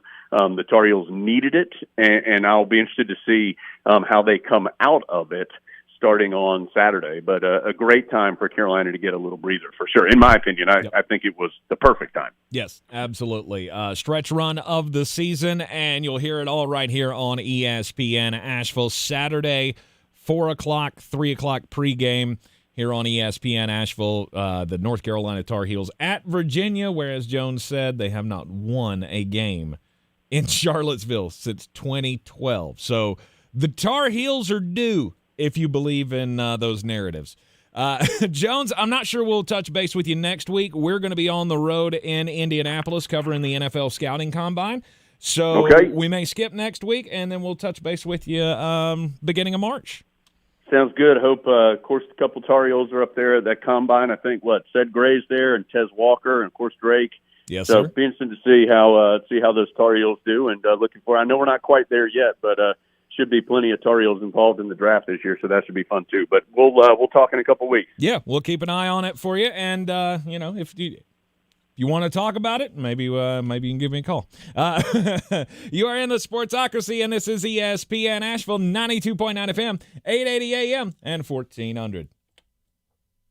You buy in bulk, save 10% on your choice of any 3 or more A.O. Smith water heaters. Lowe's knows pros. Selection varies by location. While supplies last, discount taken at time of purchase. See sales associate for details. The madness begins in Asheville. Make sure you're at the Harris Cherokee Center Asheville March 7th through 11th for the 2024 Ingalls SoCon Basketball Championships. Experience fun for the whole family as your favorite SoCon teams compete for a championship and a berth in the NCAA tournament. Book your travel and tickets by logging on to SoConHoops.com or by contacting the Harris Cherokee Center Asheville box office. Get your tickets today. Woody and Wilcox. All the holidays are pet holidays now. Is that what it is? Get ready for Cinco de Mayo. You and your dog doing shots together. Right. So hard to teach your dog to suck the lime. Weekday mornings starting at 6 on Asheville's Real Rock. Rock 105.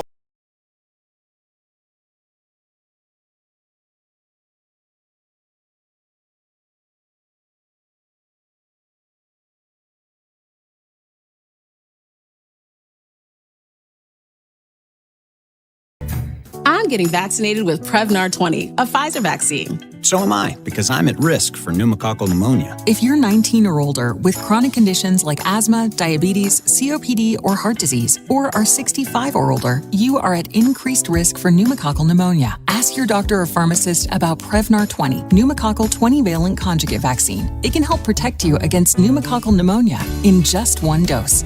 Even if you've already been vaccinated with other pneumonia vaccines, Prevnar 20 may help provide added protection. Prevnar 20 is approved for adults to help prevent infections from 20 strains of the bacteria that cause pneumococcal pneumonia. Continued approval may depend on a supportive study. Don't get Prevnar 20 if you've had a severe allergic reaction to the vaccine or its ingredients. Adults with weakened immune systems may have a lower response to the vaccine. Side effects include pain and swelling at the injection site, fatigue, headache, muscle, and joint pain. For full prescribing information, please call 1-855-213-2138 or visit Prevnar20.com. The free iHeartRadio app has over 100 original stations waiting for you to explore right now, like 24/7 comedy. Men don't settle down. We surrender.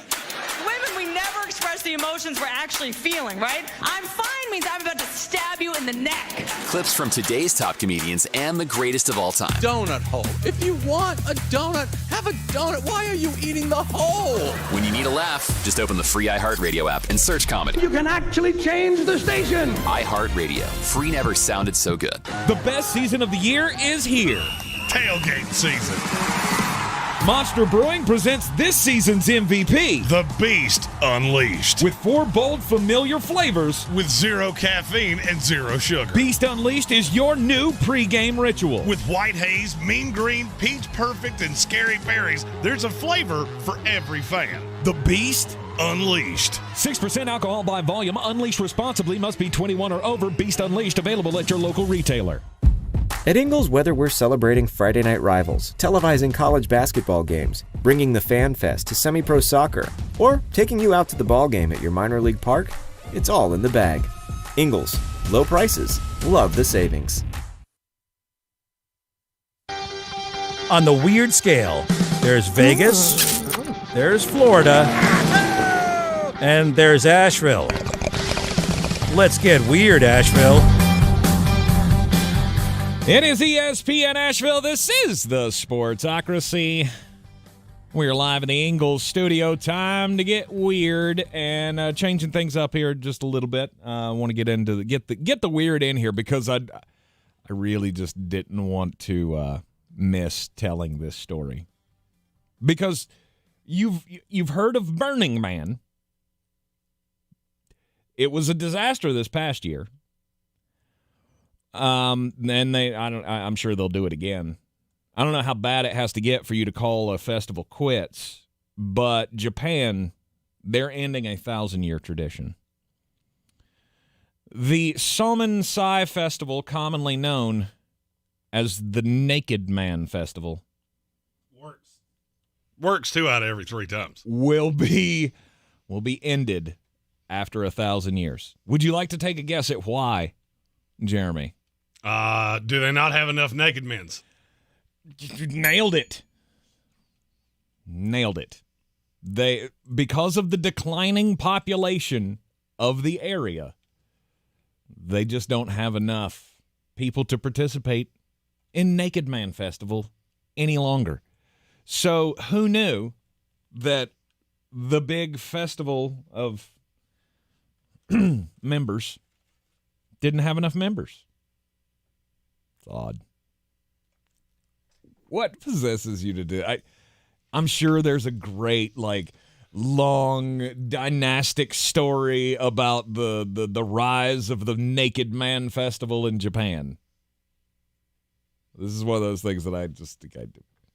It's the oddest thing on the planet. My story is similar to yours in more ways than one, and that's kind of odd to me. Mm-hmm. Yesterday on BBC Radio 1, it's a British radio station. They were waiting for Cowboy Time with Greg James. But this Cowboy Time felt a little different because they had a caller call in. And he got that number one thing that you dread in radio.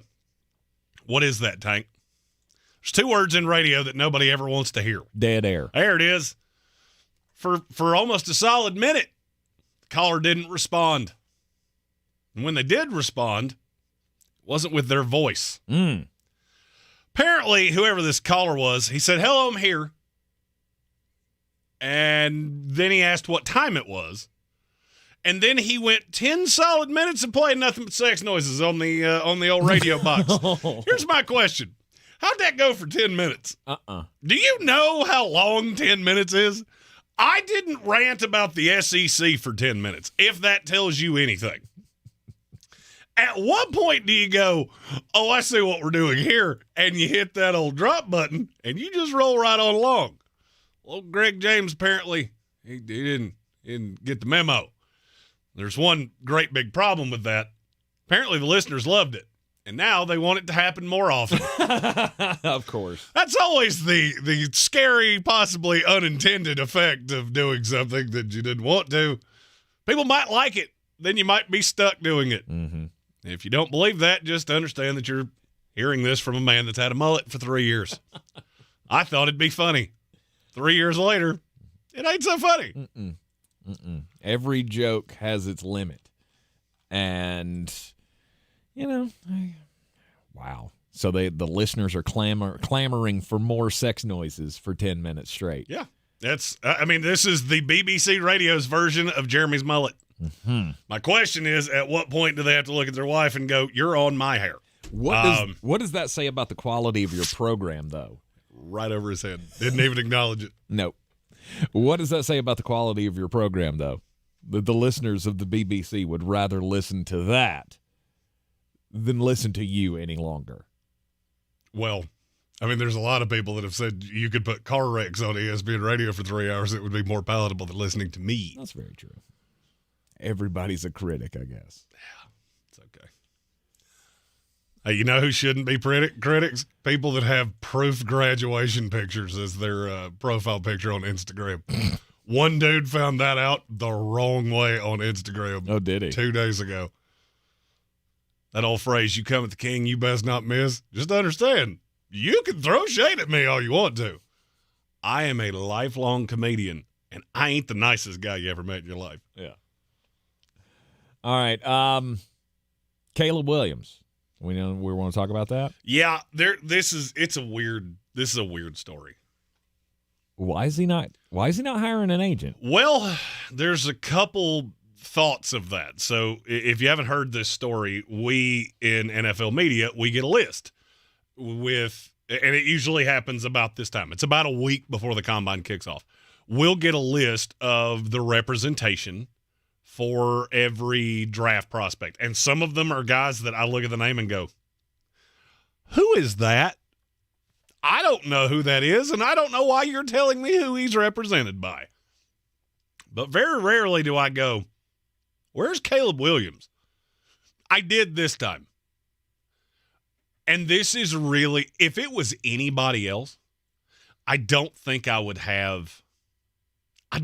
would, like if Joe Alt had not hired an agent, or even Jaden Daniels or Marvin Harrison Jr., I don't think I would have blinked at that. I wouldn't have liked it. I never like it. There's a reason we have agents, and it's because in situations like this, you can get taken advantage of. It's just the weirdest story. It's a bad look. We will delve more into it coming up later on in the program, but just want to let you know we're going to be talking about that because it's very strange that the number one pick of the draft would not want agent representation. Well, I went through the mock draft, and so I was putting out who the representation is. And the reason we do that is so we know who to call. Like if we want to have Joe Alt on the show, this is who you go through because it lists who their player agent is and then who their representation is. The representation is who books them with people like us. So I was just putting it in my spreadsheet, and I didn't even notice it at first. But then I went back and went, I got nothing for Caleb Williams. I don't know who do I contact to get in touch with him. And, in the larger scale of things, that's not that big a deal until you realize that we get the same list that everybody else does. So you just don't have one? Like you said, we'll delve into that a little later in this here program. The big date is coming up, guys. March 11th. It is not only the day that we crown a conference champion here in the city of Asheville, but it is also the day that live sports gambling goes live. Cannot wait for it. This will be the first Ingalls SoCon basketball championship that you could actually lay a wager on with DraftKings Sportsbook. Go now. Sign up if you don't already have a DraftKings account. You can get in on it now. It's all coming soon, and it won't be long until you can bet on these same-game parlays and the money lines and all the props that Jeremy and I talk about ad nauseum throughout every sports season. They also have the odds boost. And if you don't know what the odds boost is, that's just DraftKings' way of saying, hey, you've got a wager that you really feel good on. Well, here, we're going to let you make even more money on it since you're so confident. DraftKings is safe, secure, and reliable, and best of all, you can deposit and withdraw your cash whenever you want. No Bitcoin, no none of those things. Nope. Just, hey, that's my money, and I want it now.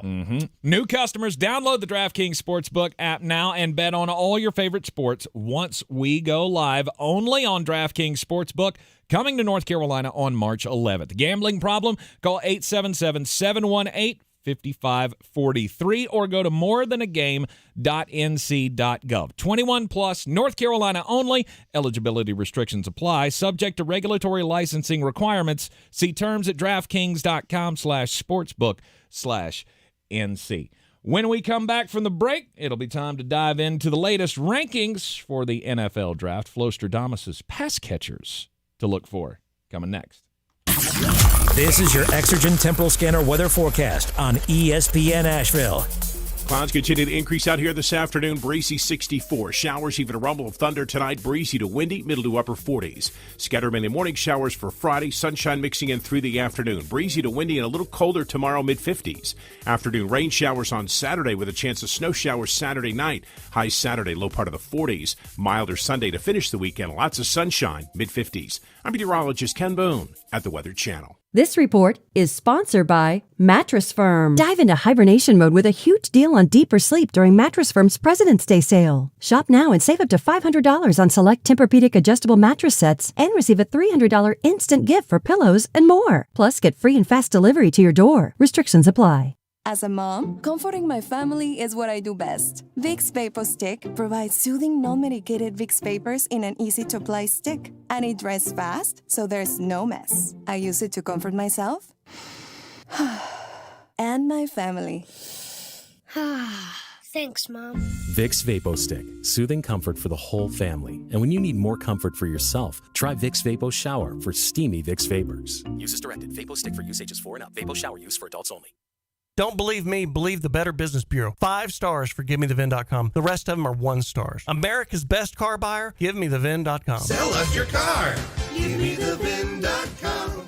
So easy you can do it in your underwear. Over 50,000 police officers are assaulted each year. Help police by not escalating. Address any complaints after the encounter. Comply now, complain later. Keep everybody safe. This message brought to you by the National Police Association. Learn more at nationalpolice.org. If you're looking to buy, sell, or invest in real estate in the mountains, you need to call the agents at Clarissa Sells WNC, brokered by eXp Realty. Check us out online at clarissasellswnc.com. Download our free app on Google Play or the App Store. Type in Asheville Home Search. You'll be able to connect with our team and see all the available homes for sale in our area. For more information, contact us today at 828-774-6343 or clarissasellswnc@gmail.com. We're back counting down to kickoff. Let's look at today's 3 keys to premium pre-gaming with Beast Unleashed, presented by Monster Brewing. Number 1, beat the heat. Unleash the beast with bold, familiar flavors, 0 caffeine, and 0 sugar. Number 2, running the option. There's 4 to choose from: White Haze, Peach Perfect, Scary Berries, and my personal favorite, Mean Green. And number 3, at 6% ABV, Max Protect. Always drink responsibly, and you must be 21 or over. Beast Unleashed, available at your local retailer.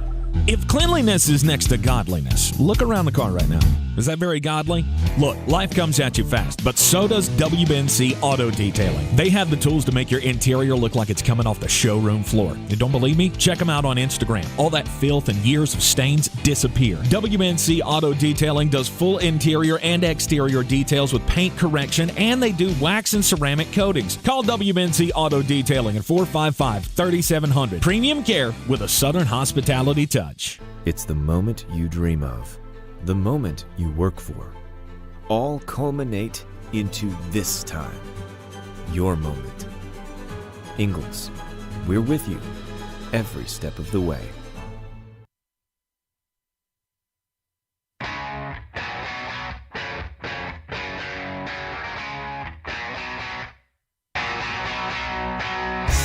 The Sportsocracy. That is some good, clean family fun there, eh, Cot?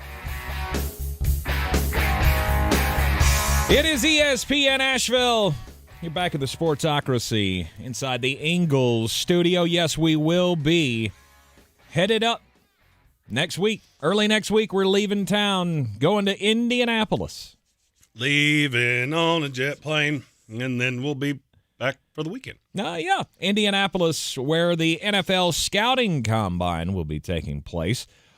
We're going to give you Flostradamus's top pass catchers for the 2024 NFL Draft. It all starts with Marvin Harrison, as every list should, correct? Yes.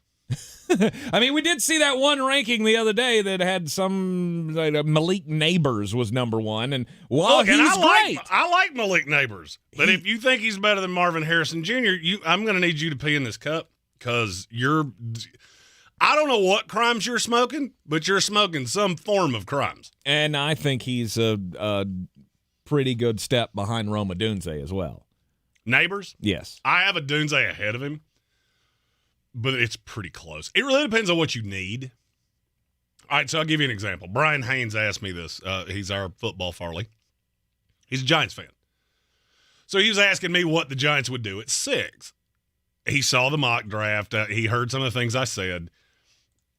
And what I told him was, okay, who's the best receiver you have currently? It was Wan'Dale Robinson. He does his best action out of the slot. Okay, then you don't want Malik Neighbors because that's where he does his best work. You want a guy that can play on the outside, and that's Rome Odunze.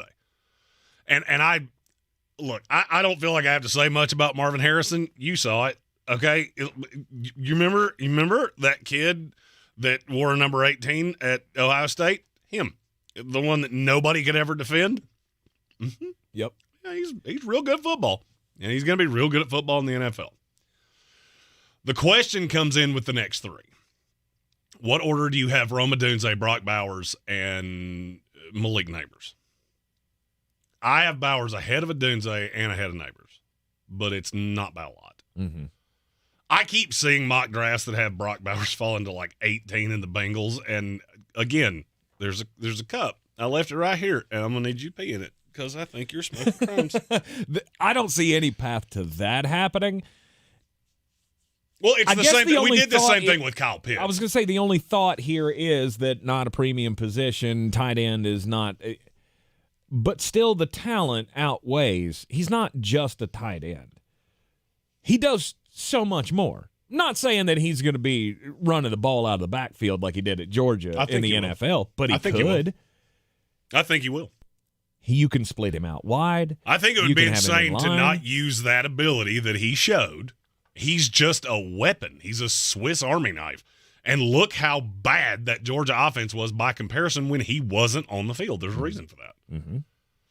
Now, do I like it if he's your best weapon? No. But I keep looking at him with the Chargers going, man, that feels like it fits like a glove. That it would. And he'd be the next great in line.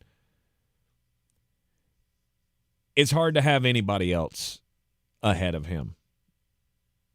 Talking about Rome Odunze and Malik Neighbors. Well, Rome, the biggest problem with him is he was so good against man, and people don't – that's one of those things that people look at the stat, they look at the analytic, and they don't really dive any further than that. Yeah, he was better against man, but that's because very quickly people figured out that Michael Penix and him were on such a good path that he would just sit down in between – the underneath and the over the top. So people stopped running zone on him. And then they would only do it if Washington was behind, which is why you didn't see it very often. It just didn't work. Now, where the intrigue on him comes up is, can he separate? And there are 2 guys in this class that I hear that about, and I think is the stupidest. It's him and Keon Coleman. Yes, they can separate. They will be just fine. To me, they're both top 15 players in this class. I think Rome's floor is probably 9 to the Bears. I think his ceiling is as high as 4 to the Cardinals. If New England jumped out of line and took Marvin Harrison, I think the Cardinals would take Rome Odunze and wouldn't think about it. Just, okay. Why is that so out of the realm for people with Rome and Keon? Because they're bigger guys who had contested catch rates that were Rome Odunze's was really high until this year. And this year he was just running. There were times that I would go, how does he get that open? He's just standing there waiting on the ball because he's that good. And Michael Penix was that good, and he wasn't the only guy on the team. It's because people, they look too much in the analytics, and then they start doing comps of who are other guys that couldn't do this. And the one that it always comes up, I know it's coming up, is Mike Williams. You remember Mike Williams at USC? Mm-hmm. He was the contested catch king. Because he was so big and he was so physical. Then he got to the NFL, he couldn't separate. Then you're going up against NFL corners, and you're irrelevant. And he was out of the league in a handful of years. Mm-hmm. I also feel like people forget he did take a year off because he tried to go into the draft too early, and so there were some ugliness there with Mike Williams. I think it's lazy. There are some guys that are going to struggle to separate. It would be more guys that I'm talking about later, like Marcus Rosemy-Jack Saint. That was my knock on him. But then he went to the Senior Bowl, and he was phenomenal.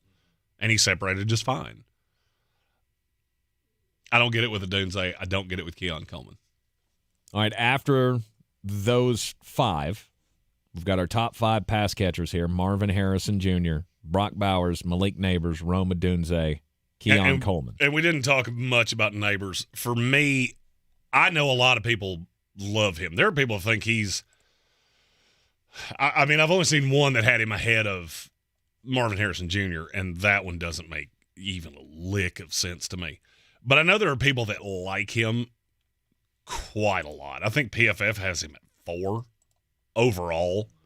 He's just a little on the small side to me. He's 6 foot. Rome's bigger than that. MHJ's bigger than that. Keon Coleman's bigger than that. And I think he does his best work out of the slot. It's not that that's a problem. He played on the outside. He was good on the outside. But he was predominantly in the slot. So it's just a different kind of receiver. I've heard people compare him to Jamar Chase. I think that's an unfair comparison. Because you just set him up for failure. It's lofty. Oh, yeah. His comp is the second best receiver in the NFL. No big deal.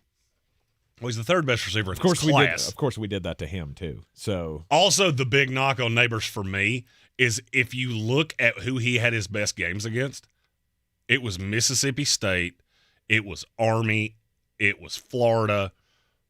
Florida State, irrelevant. Irrelevant for extended periods of that game. I think the stat line ended up fine, but he wasn't great. Still a really good receiver. I think he's a notch below Odunze. All right, how far is the drop-off to the next guy? So now you're talking after Keon Coleman. After Keon Coleman. I think there's 3 tiers. So for me, I've got Harrison and Odunze and Bowers, since we're lumping all of them together. They're in the top tier. The second tier for me is Neighbors and Keon Coleman. And then there's a pretty stout drop-off to Brian Thomas Jr., Troy Franklin, and Jalen Polk. Mm-hmm. Really good. I just think they're 2s. I don't think any of the 3 of them are going to be number 1 receivers. And Brian Thomas, the thing that bothers me on him is that my best comp on him is DJ Chark. Because he is lanky, he is tall, he's pretty fast, he's got pretty good hands. It's just not necessarily all that consistent, and he always had Malik Neighbors on the other side. Mm-hmm. This kind of falls into the second comp would be Terrace Marshall, which you know how I felt about him, and so far I don't think I've been wrong on him for 1 second. What about Troy Franklin? What's his biggest – I love watching him play. What's his biggest weakness going into the NFL? People will say he can't run a full route tree. People will say that – I mean, look, he's a little thin because he is super tall, and he's one of the bigger weigh-ins that I'm looking forward to seeing because Oregon listed him at 187. He looks bigger than 187, but I get it. He also had some drop problems. Mm-hmm. Got a 10% drop rate, and he really had 1 year that he was just an absolute dog. He was good coming into this year because he had been pretty good in 2022. He really blew up this year. And the question is, did he blow up because Bo Nix got better, or did Bo Nix get better because he got so much better? And that kind of turns into a chicken-egg argument for me. I think they grew together. I agree. There's something to say for a receiver and a quarterback finding their stride together, and it turned out to be a great fit. I'm shocked at guys like Franklin who I can watch him play and everything seems just seamless and smooth and he looks perfect. And then I feel like there's just stretches where he'll forget how to catch. Because you said 10, I've seen that over and over. Drop rate with him. And I thought, there's no way it was that bad. And it was. You go back and you look, and he played perfectly until he didn't. And then he would have these stretches where he just not on the same page. Obviously, that'll clean up with maturity, getting into the league, having good coaching. I think he's going to be a star. He would be the star out of those three to me. So there's something in our YouTube chat that I want to touch on. It's from Tyson Carter, and he's talking about Rome Odunze. He was asking if I had seen the yards per pass attempt for Odunze, and it's 2.25. And that the history of receivers that have that in their bag tend to not be great. A lot of them have been busts. And the examples he gave were Devontae Parker, Kevin White, John Ross, Tavon Austin, Henry Ruggs, who was not going to be a bust until he busted himself, Jameson Williams, Jahan Dotson, Corey Coleman. Okay, so here's where stats can be really misleading. You know what Rome Odunze has that none of the rest of them have? He played in a really pass-prolific offense. Of course his yards per attempt are lower. Where you can yards per route run, that's where you can get into more of a semblance of what you're really getting, and in that he's 2.93. And that's in a better area. I get what you're saying. That's becoming more of an antiquated stat, which is why virtually every player that he just gave me there was from 5 years ago or further back. Mm-hmm. Because now you got teams that throw it 45, 50 times a game, and that can sway that a lot. What that usually means is that you have deep threat and only deep threat. That's what got John Ross. That's what got Kevin White. Kevin White was just big, fast, and nobody could keep up with him. Well, the problem is he also couldn't catch, and he couldn't run a route to save his life. Odunze doesn't have that problem. So I get what you're saying, and there's merit to what you said there. I don't love that stat. All right, before we take a break here, you want to say a little piece about Jalen Polk. I love him so much. He's the kid that's going to go too low. When we do the draft, and I'm hoping when we come back from the combine that we'll be able to announce exactly what we're doing for the draft, and we're hoping it will have an involvement for you as well. I'm trying to nail those things down while we're gone. I think Jalen Polk's going to get that treatment that Justin Jefferson got of you're the second best receiver on this team. And so you don't get the credit. It happened to me. I didn't love Justin Jefferson. You know that now I didn't say you should be working at the Home Depot like tons of fun over here likes to say I did. Sometimes when you're not the best receiver on your own team, it makes you look less than you are. I think Jalen Polk would have been the number one receiver on all but maybe 4 teams in the country. And I do think he has the chance to be a number one. If there was another number one, it would be him. But now to that same stat that Tyson Carter just said, Jalen Polk's is way worse than Rome Odunze. Mm-hmm. His yards per route run is 2.29. So he was, if you steer into that analytic, he's a guy that people are not going to like, and I think it's going to push him down. Because there are some teams that still lock into all those things. I'm more of a, with receivers, I can watch you, and there are certain little nuances of playing receiver that are going to translate, and some of them aren't. If you just run by guys, that's why I didn't like Jameson Williams. Okay, so why are you open? Oh, because you're being defended by somebody that's 0.2 of a second slower than you in a 40. You got a free release, and you just ran by him. That's not going to translate to the NFL because that doesn't happen. You come against really bad defenses, you're still not getting a free release. Somebody's going to get a hand on you. I just look at Jalen Polk and go in the right system. I love him with Cincinnati. Like if Cincinnati were for some reason to lose T. Higgins or they traded him, I would love him with Jamar Chase. But I think that's what he needs.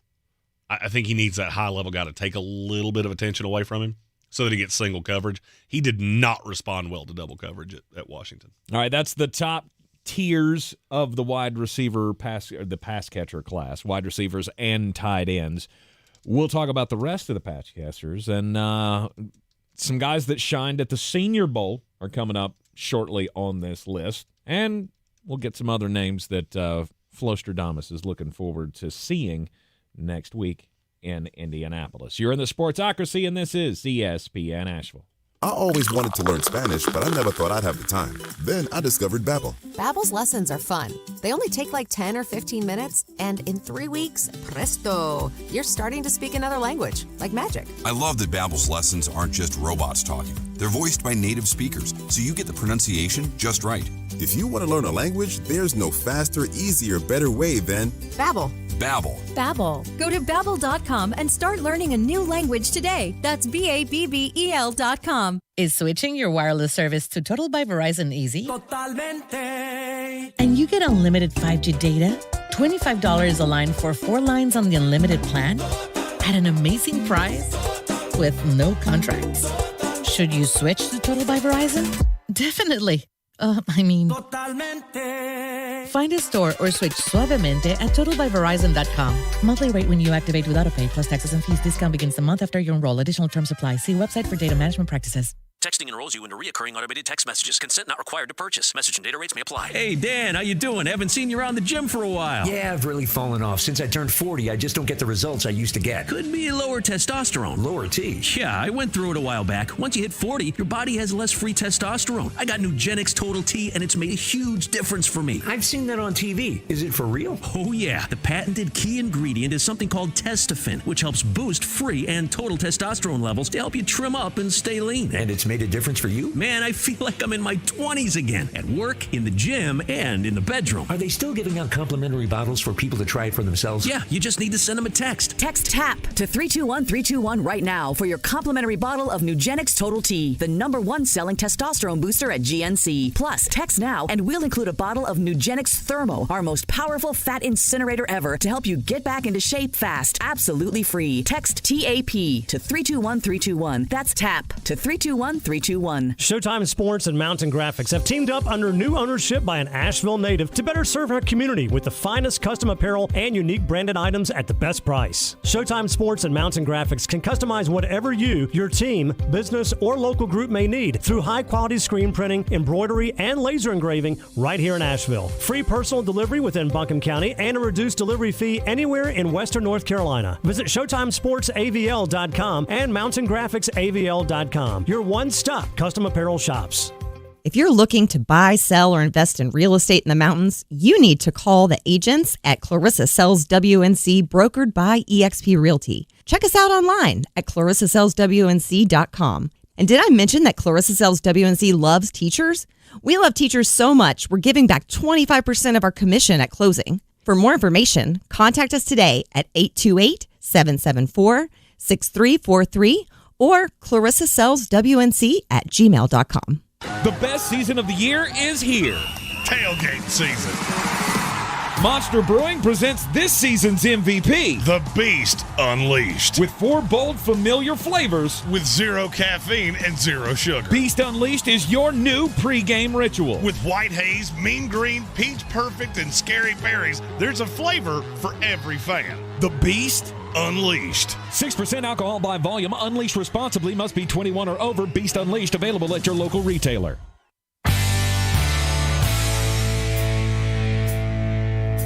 The Sportsocracy. Pull up your pants, take off the bra, and be a man. We are back inside the Ingles studio. It is the Sportsocracy and our at ESPN Draft Nerd, Florstradamus Jeremy Greene, with his wide receiver, tight end, pass catcher rankings for the 2024 NFL Draft ahead of the NFL Combine next week in Indianapolis. Your next tier of wide receivers starts with Roman Wilson. It did. It doesn't anymore. Okay. Ricky Pearsall has passed him. Oh, okay. I hated him when he was at Florida, and that's kind of a rule of mine. If you play against a team that I like, and I absolutely hate you, you're probably really good at football. Okay. And Ricky Pearsall fits into that. Okay. So Ricky Pearsall has risen in the rankings. He's gone above Roman Wilson. The more I watched him, I think he was a victim of bad quarterback play because Florida's been bad quarterback since Kyle Trask. Yeah, and I know Anthony Richardson was one of those years. I meant what I said. Mm-hmm. Roman Wilson, Marcus Rosemy-Jack Saint from Georgia, A.D. Mitchell, former Georgia Bulldog, Texas Longhorn, And look, I like A.D. Mitchell. I really do. A lot of people like him better than I do. I think he's a second-round pick. I have a third-round grade on him, but I think he's a second-round pick. Mm-hmm. Jamari Thrash, the Xaviers, Worthy and Leggett, and Tez Walker from Carolina. That's your next tier of prospects. And every one of those guys does one thing really, really well. I'm just not sure that they're ever going to be able to put it all together, and that makes me think you're more 2-3 type receivers. Mm-hmm. Any names that you're looking forward to seeing most, or is there anything anybody can do to move up this board during the combine? Oh, no doubt. Somebody runs a blazing 40 time. That gets me. All I'm looking for is something to get me to watch the tape again. The fact that you can run a 4.3 doesn't necessarily mean jack squat if you don't play that fast. Mm-hmm. The question then becomes, okay, if you're that fast, why did I not see it? Could be scheme things, could be a lot of things. You asked, is there a guy I'm looking forward to seeing? There are two. Johnny Wilson out of Florida State. I'm curious to see, A, does he work with the tight ends?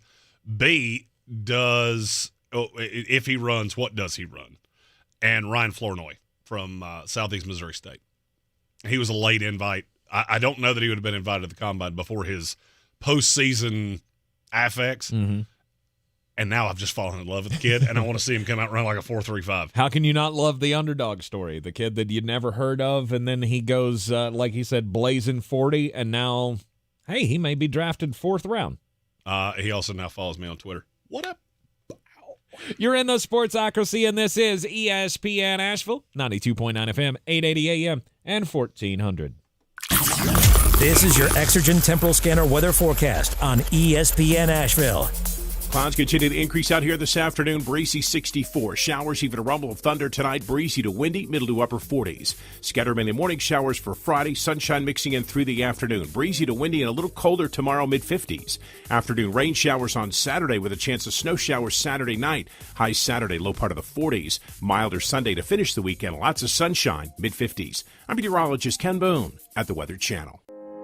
Sick and tired of achy joints? Dread the idea of surgery? You need to call QC Kinetics today. Listen, the state of healthcare is always changing. The old ideas like steroids and surgery are no longer your only options. Regenerative medicine at QC Kinetics is transforming lives with innovative, non-surgical, drug-free treatments that deliver lasting results. Knee pain, back pain, shoulder pain from arthritis or injury? Don't let this pain keep you from living your best life. QC Kinetics advanced state-of-the-art treatments harness and direct your body's natural ability to restore and repair damaged joint tissue. This is a revolutionary approach that can get you long-term relief with no downtime. Make 2024 the year you reclaim your mobility, reclaim your independence. Walk and run and play and live without the danger and trauma of surgery and without harmful drugs. Call QC Kinetics now for a free consultation. Phone 828-333-9517 in Asheville and in Greenville. From the Ingalls Studios, this is ESPN Asheville, WPEK, W225CJ Fairview, WMXF Waynesville, and iHeart radio station.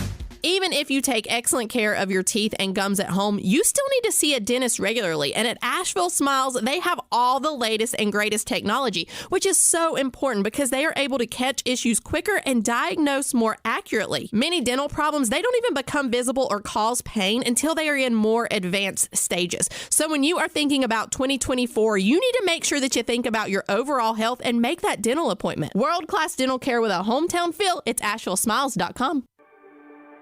Are you a business owner, CEO, or responsible for marketing?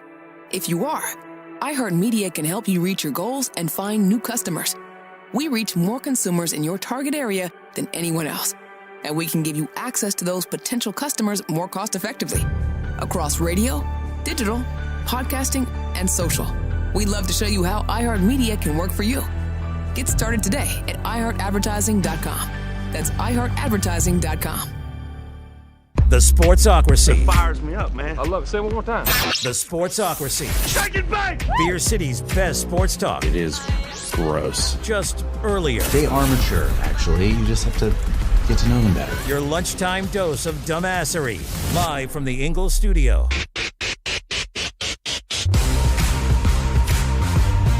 It is ESPN Asheville. 92.9 FM, 880 AM, 1400. The Sportsocracy is heard everywhere on the iHeartRadio app. Take us with you everywhere you go. And you can see us live on your smartphone, tablet, whatever you got in front of you. Just go to YouTube. You can go to thesportsocracy.com as well. Click on the live video link in the middle of the page. Once you're through to YouTube, subscribe to the channel. That way you'll get all of the notifications when we have new content coming out. And you'll get all of the alerts as well, as we will be live from Indianapolis, Indiana next week, Wednesday, Thursday, and Friday. Live coverage from the 2024 NFL Combine. Programming note, we will not be here on Monday. That will be travel day. And Tuesday is interview day with all the head coaches. So we figure we're going to play best of on Tuesday. We'll gather all the sound from the coaches, and then we'll bring that to you on Wednesday of next week to start off our full coverage. I should just touch on this, too, because Cedric Jones said it in our YouTube chat. He was talking about Ladd McConkey. That would have been my next receiver. We just went up against a break. I mean, I wanted to say it, but then you'd call me a homer. And well, you are a homer. You made sure to point out every player that had ever played at Georgia. If we'd said Jermaine Burton, oh, you know he used to play Georgia. I'm aware. He did. But look, Ladd's really good too. I think people are starting to overvalue him a little bit too much because I keep hearing him going in the first round, and that's a little rich for my blood. But I also have, let's see, I've forgotten now. I also have 39 receivers with draftable grades. So no other position on offense has more than 20. I could get down with second round pick, no doubt. I would agree. Ladd McConkey in the first round seems a little bit high, but I would have said the same thing about Campbell, Jack Campbell. I didn't think he was first round. I did. Detroit up and gets him, and look what we have now. It was a pretty good pick. Today's daily draft here in the third hour. This is from Kelvin Joyner, and he deserves credit for what I think is a phenomenal topic. It is a phenomenal topic with all of the tides shifting in college football with the name, image, and likeness and the transfer portal and the coaches leaving like crazy. 31 is still a staggering number. 31 FBS head coaches changed jobs this year. Don't ever see turnover like that. So, but Kelvin Joyner asked if we were building our super conferences, what would be our choices? So, daily draft time. Who's got number one pick? I'll take it. All right, you take it. I think it's a disadvantage to have the number one pick in this, so I'll take it. Okay. And for me, I'm just going to ask a question. You don't have to tell me who it is. If you had the number one pick, would you have even thought about who you were taking? No. I didn't either. And I'm going Ohio State. Whoa. I'm going Ohio State, and I didn't even think about it. Really? Because they have the perfect blend of they have ungodly amounts of money, which will keep them competitive forever, plus they have the tradition. I don't love their coach right now. Coaches are that's only it's merely a season. I'm building the conference for the long haul, which means there are only three things that I really care about. How much money do you have, which is number one by a lot. And in 2022, do you know how much the athletic department at Ohio State made? No. Take a stab at it. This is revenue, not profit. I don't know. $700 million. God, you are terrible at this. $251 million. Okay. It's $30 million more than any. It's $30 million more than any other program in the country. Wow, I was thinking the number would be that higher for that, but there were only 5 that were over $200 million. Okay. It's a lot. I'm shocked that you went Ohio State there. Really? Yes, I am. I mean, money's all well and good, but I'd love to have a program that could win something. They've done a pretty good job of winning. They're just not winning national championships. Have they, though? I'll take the teams that win national championships. Okay. I already know who you're going to take, and I'm going to squish you like a bug when you do. Okay. Take those 2 red teams in the SEC, because that's who you're going to Georgia, take. Alabama. Yeah, see, you're falling into that. You're falling victim to that whole, what I just said, coaches are for but a season. Kirby Smart's the only successful coach you've ever had, ever. And, yeah, throw Mark Richt at me, I dare you. Mm-hmm. He would be the fourth most successful coach of Florida State. So calm down. He's pretty successful. He's fine. I mean, championships he win. You said that's all you care about. And Alabama outside of Nick Saban. You remember Mike Shula? Because I do. Mm-hmm. How about what was his name? Mike Price. Mm-hmm. You remember that one? Mm-hmm. Dennis Francione. I can do this for a minute. Mm-hmm. I genuinely think I've already beaten you just off that. And that's the dumbest thing I think you've ever said. Okay. Because Alabama and Georgia are the class of college football right now. Ohio State wishes that they were those two teams. Ohio State's been there more times than Georgia has. You've just won it more than they have. Mm-hmm. Yeah, I have the most consistent team in all of college football. Oh, and by the way, you just left me the 2 and 3 in most profitable, so I'll go ahead and take Texas and Michigan. And I didn't even think about it. I got 1, 2, and 3. Mm-hmm. Good for you. Because money is fact or fiction now, money is the name of the game. Sure. That's the one thing that never dies. And I got almost just as much as you do, yet we win. You're $30 million behind me with both teams you took. Mm-hmm. Except Michigan. Michigan's right in between Alabama and Georgia. Okay. Wow. Yeah, money for me is the biggest thing because that's the currency of the day. Oh, I got national championships. So what? Guess what? So does Florida State. How'd that work for them for 20 years? Okay, it wasn't 20. It was 10, but it felt like 20. You're right. If you're only worried about on-field success, you should be starting to consider like Boise State towards the end of this. Do you realize how stupid that sounds when I say it that way? Mm-hmm. There's a reason for that. I mean, there's a big difference. You took the two that are at least up there monetarily, that have the tradition over the last 10 years, but to poo-poo Ohio State for Georgia is comical to me. Really? I know you're a fan, and I know you're probably the biggest homer I've ever met in my life. They're not even in the same stratosphere of each other. You take the last 6 years of Georgia away, you're not even in this discussion. But that's you'd have been in the late teens. Sure, no doubt about it. But there's a big difference when you get the coach and you get back-to-back championships, and you've had now, what is this, 5 number 1 recruiting classes in a row, depending on what service you look at. Yeah, Clemson had a bunch of them too. Yeah, Clemson had a bunch of them too, and I'll go ahead and tell you, I'll save you a shot. Clemson's not even on my list. So Clemson was you 3 years ago. The difference is they never got to the funding the program the same way. If Kirby Smart were to leave, and now you're in really good shape because he's so young. If he were to leave, just realize Alabama, that one you just your coach is Kalen DeBoer, who was the offensive coordinator at Fresno State 5 years ago. Just keep telling yourself that, and maybe see why I'm saying this the way that I am. Okay. So you've gone Ohio State, Texas, Michigan. I also got a hell of a rivalry in my conference that I'm pretty fond of. Yeah, you got one too, so I had to match you. Yeah, I got Georgia, Alabama, and that is the new rivalry in the SEC. For now, I have a feeling that Crimson side of that's not going to live the way it goes the next 5 years. But really, no. You see the big fall coming for them. Oh, I think 3 years from now, the fact you took Alabama right there is going to be comical. Like, I could easily see us revisiting this in 2026 or 2027 and just going, hey, you remember what Alabama was before the fall post-Saban? Now, I think they'll rebound pretty quickly. But yet,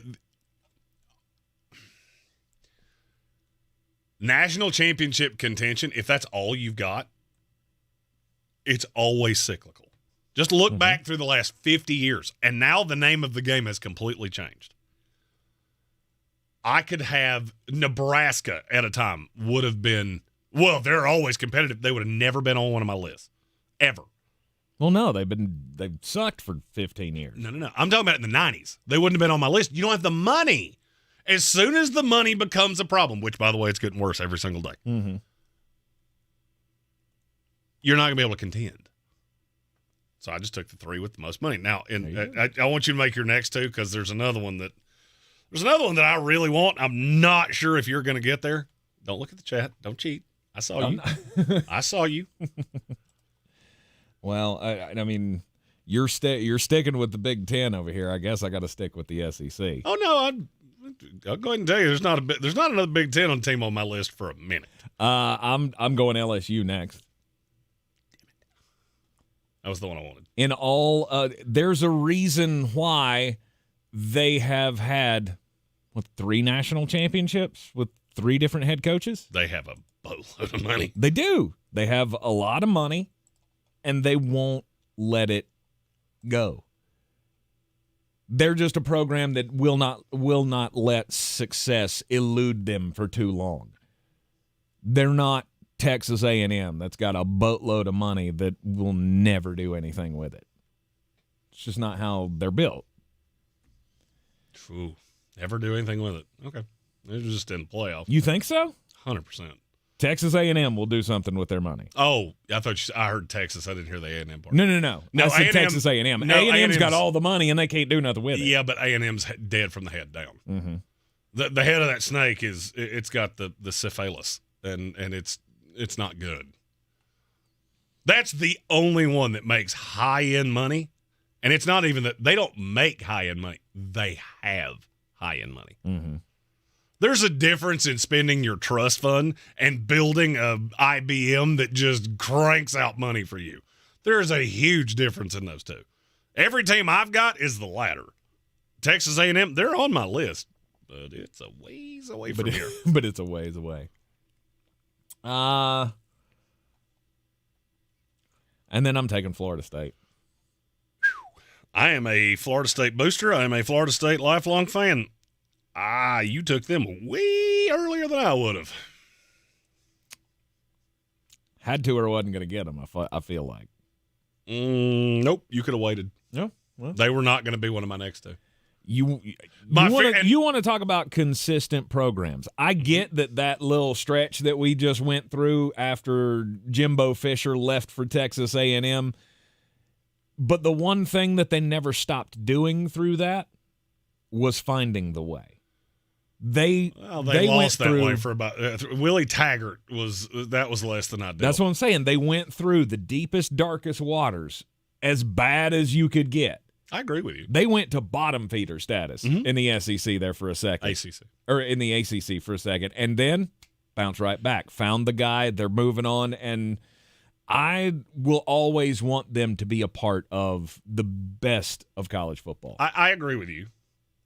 The reason that I would not have taken them, at least this high, is I don't know what this is going to cost to get you out of the ACC.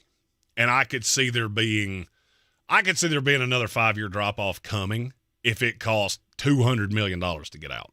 They got all kinds of money. Under $100 million, they'll do it without thinking about it. Just cut the check. You get higher than that, it's going to have an effect. And that instability makes me really nervous.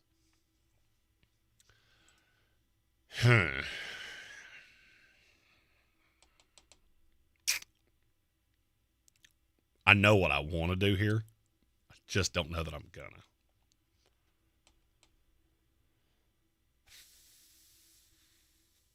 Notre Dame, Oklahoma.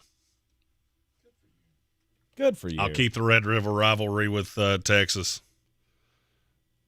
I keep born in rivalries with Notre Dame, with Ohio State, and with Michigan. Mm-hmm. And I've got, in terms of profitable programs, I have 5 of the top 7. Good for you. And there's still one out there that I ain't taking anytime soon. I'll let Tank fall on that sword. I had considered Notre Dame, but I hate them so much. And I just don't want you to be a part I didn't feel like you were – I didn't know if you would take them with your next set, which is – and I think you would have, whether you'll admit you would or not. Notre Dame? Yes. They would have been very next out of my mouth had you not done it. That's what I thought. Yes. So you did the right move there because these were the next 2 teams on my list. You cannot deny the historic train that Notre Dame brings with it. They have money, maybe not the biggest money, but eventually they will. I'm also looking at geographically. I know you've got me in the South, so I'm pretty much trying to take everything else. Mm-hmm. Let me get a foothold everywhere else. And look, no doubt you got the better in terms of geography. You got the prime real estate. Yes. You also have 4 programs that I've seen be god awful in the last 20 years. Mm-hmm. Alabama 25. Yep. Saban been there. I'll give you credit. You don't have many of those. No. You had a year with Texas. You had maybe a year with Michigan. I just don't have the championships. You just don't have the championships. Yeah. And I want the hardware. Yeah, I get it. Which is why Clemson should be your next pick. You should do that. No. Do it. No, I don't believe I'll be doing that. Do it. Hey, you can implement your break right here if you want to. Yeah, you know what? It is that time. Let's do that. I'll take a break, and then when we come back, one way or another, I may just blow your mind. He's Carolina basketball. 2-on-1. Baycott finishes the transition hammer. R.J. Davis. Oh, he's going to try a quick three. Yes, from the right sideline. On the Tar Heel Sports Network. Ends up to Baycott, and he gets the run out. Two-handed flush. Carolina, it's Davis. He's fouled, and give him it. This is your radio home for the Tar Heels. Asheville's home for the Tar Heels is ESPN Asheville. Feel plenty good by incorporating Silk into your morning routine. Silk's delicious plant-based beverages help bring a daily dose of goodness. They are rich in calcium and a good source of vitamins A and D to support the health of you and your family. Shop wherever you find groceries. When the alarm goes off and your first thought is, ugh, again? At least there's first news on 570 with Mark Starling. The latest news, forecasts, and traffic updates. On News Radio 570 WWNC.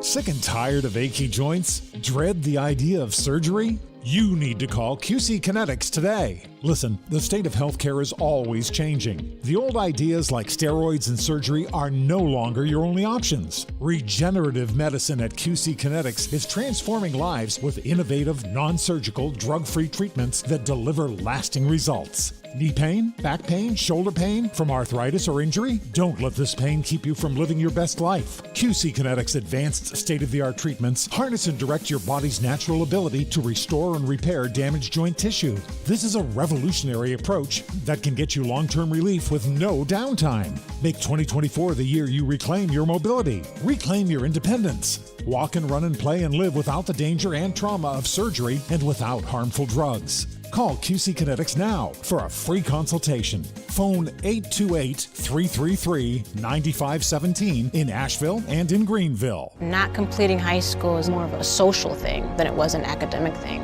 Even though all these years have passed, I still had that longing to have my diploma. At age 30, Carissa finished her high school diploma. If you're even considering getting your high school diploma, you can do it. No one gets a diploma alone. If you're thinking of finishing your high school diploma, you have help. Find free adult education classes near you at finishyourdiploma.org. That's finishyourdiploma.org. Brought to you by the Dollar General Literacy Foundation and the Ad Council. If you're looking to buy, sell, or invest in real estate in the mountains, you need to call the agents at Clarissa Sells WNC, brokered by eXp Realty. Check us out online at clarissasellswnc.com. Download our free app on Google Play or the App Store. Type in Asheville Home Search. You'll be able to connect with our team and see all the available homes for sale in our area. For more information, contact us today at 828-774-6343 or clarissasellswnc@gmail.com. The Ingles 2024 Southern Conference Downtown Dribble and Kids Fest, presented by Champion Credit Union, will be held Saturday, March 9th, 9:30 a.m. to 11:30 a.m. at the Roger McGuire Greene at Pack Square Park. The Downtown Dribble will feature interactive games, inflatables, pep bands, cheerleaders, and a parade. Each participant will receive a basketball, Downtown Dribble t-shirt, and a ticket to the noon session quarterfinal basketball games. Check-in will begin at 9:30 a.m. at Roger McGuire Greene. To register, visit downtowndribble.eventbrite.com.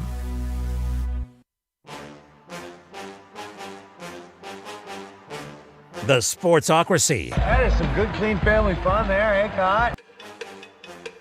We are back in the Sportsocracy on ESPN Asheville. You know, there are days that your stupidity amazes me. And it amazes me how hard I'll laugh at it. It's one of my best gifts. Be able to bring a little levity to the world. You are the gift that keeps on giving. Indeed, with all of my stupidity. That's why we call this the lunchtime dose of dumbassery here in the Sportsocracy. It's the daily draft, and with all the movement in college football, Kevin Joyner in the YouTube comments had asked us to do the daily draft today, extended daily draft, 10 picks apiece, and pick our own power conferences in the realignment here. So Jeremy had the number 1 pick, and he went with Ohio State, which I get that they make more money than anybody else. That's all well and good. They wouldn't have been my number 1 because I can't remember the last time they won anything. It wasn't that long ago. Was it not? Urban Meyer won a national title there. It feels like forever. 8 years. Yeah, it's been a long time. Long time since that happened. Then you followed up with Texas, Michigan, Notre Dame, Oklahoma. All great starts. I have gone the SEC Plus here with Georgia, Alabama, LSU, and Florida State. Yeah, well, now you're out of SEC team, so let's see where you go now. Am I, though? Am I out of SEC teams? What you got? Well, this is where that whole on-field product is not really going to play in my favor. But I feel like the money plays, and I got to have them in my power conference here to keep all the rivalries alive. It's Florida Gators. Okay. Because now I have Florida State. I got Florida, Georgia. I feel pretty good about that. Then there should be an orange school that you take next.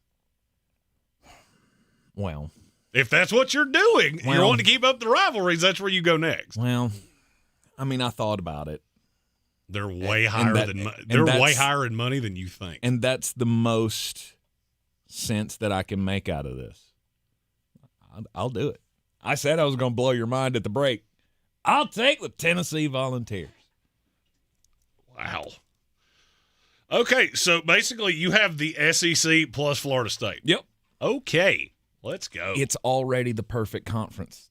You don't really need to do much to it. All right. I don't agree with you, but okay. And I see where your head's at. Mm-hmm. You have kept the rivalries, I have. Which I get it. God, there's 3 I want, and I'm trying to decide which one you will not take. Mm-hmm.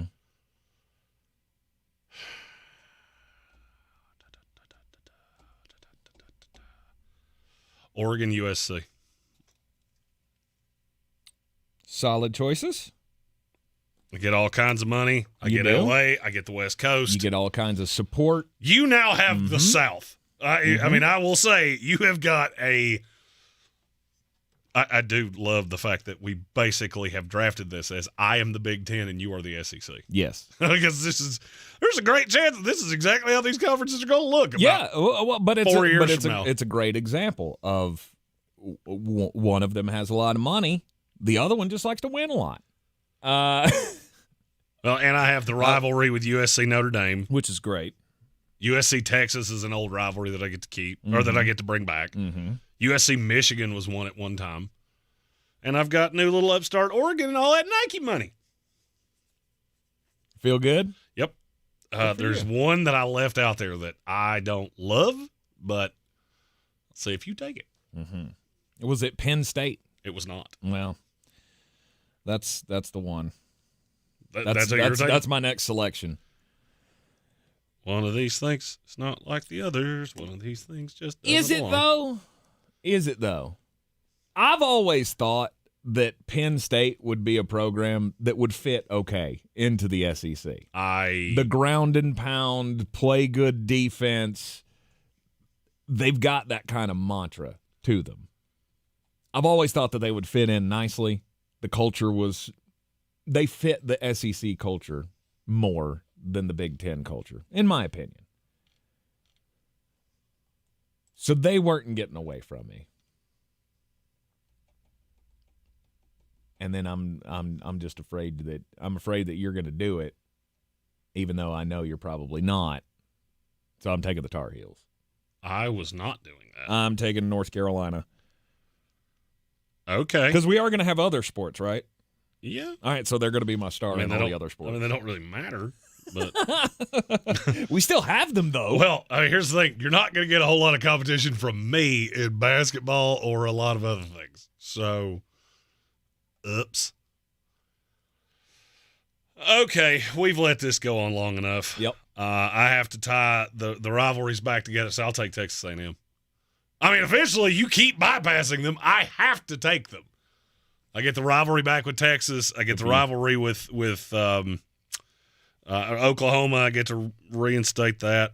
And eventually we just get to have a money bowl between Oregon and Texas A&M. Hey, neither one of you have won squat, but your uniforms will be sweet. I was gonna say, enjoy those 4 and 6 years with all of your $200 million. Oh, I got a boatload. I do have a boatload of money. Mm-hmm. Now the question. The question is, what do I do from here? So I'm trying to make sure there's not a school that I have left out. There's one more that I have in the back of my head that I think I can take last. So I don't think you'll do it. You might. You surprised me with Carolina. That makes me wonder if you're going to try to latch on to basketball and take Duke.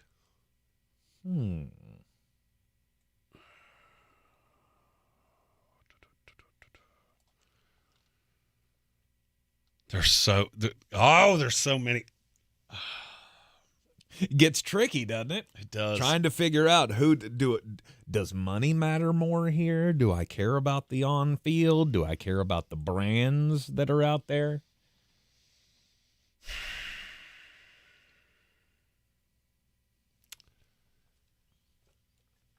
If I don't do it, I know you will. Mm-hmm. I'll take Clemson. Ooh. All right. I'll take Clemson. We may have to extend this to 12. Not bad. That's not bad. I'd be all in favor if you want to extend this out to 12, because 10 it doesn't seem like. And I feel like this is one that we should put on our social medias of whose conference is better, and we'll let you vote on it. No doubt. No doubt about it.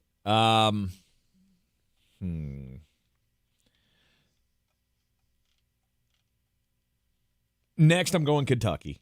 Oh! That was the one I was sitting there staring at.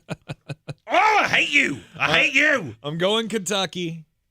Oh, and there's another one that you can say right here that's going to make me. Oh, I'm going to say bad words. Is it their rival? Ah! It's Louisville. I hate you so much. Kentucky and Louisville. God, Louisville's the one I thought I could wait on. No. I thought I could take Kentucky, but then I started to second guess it, and that's another one of those deep pockets of the boosters at Louisville will carry me a lot. That didn't go my way. I left you Duke, though. Yeah, you left me Duke.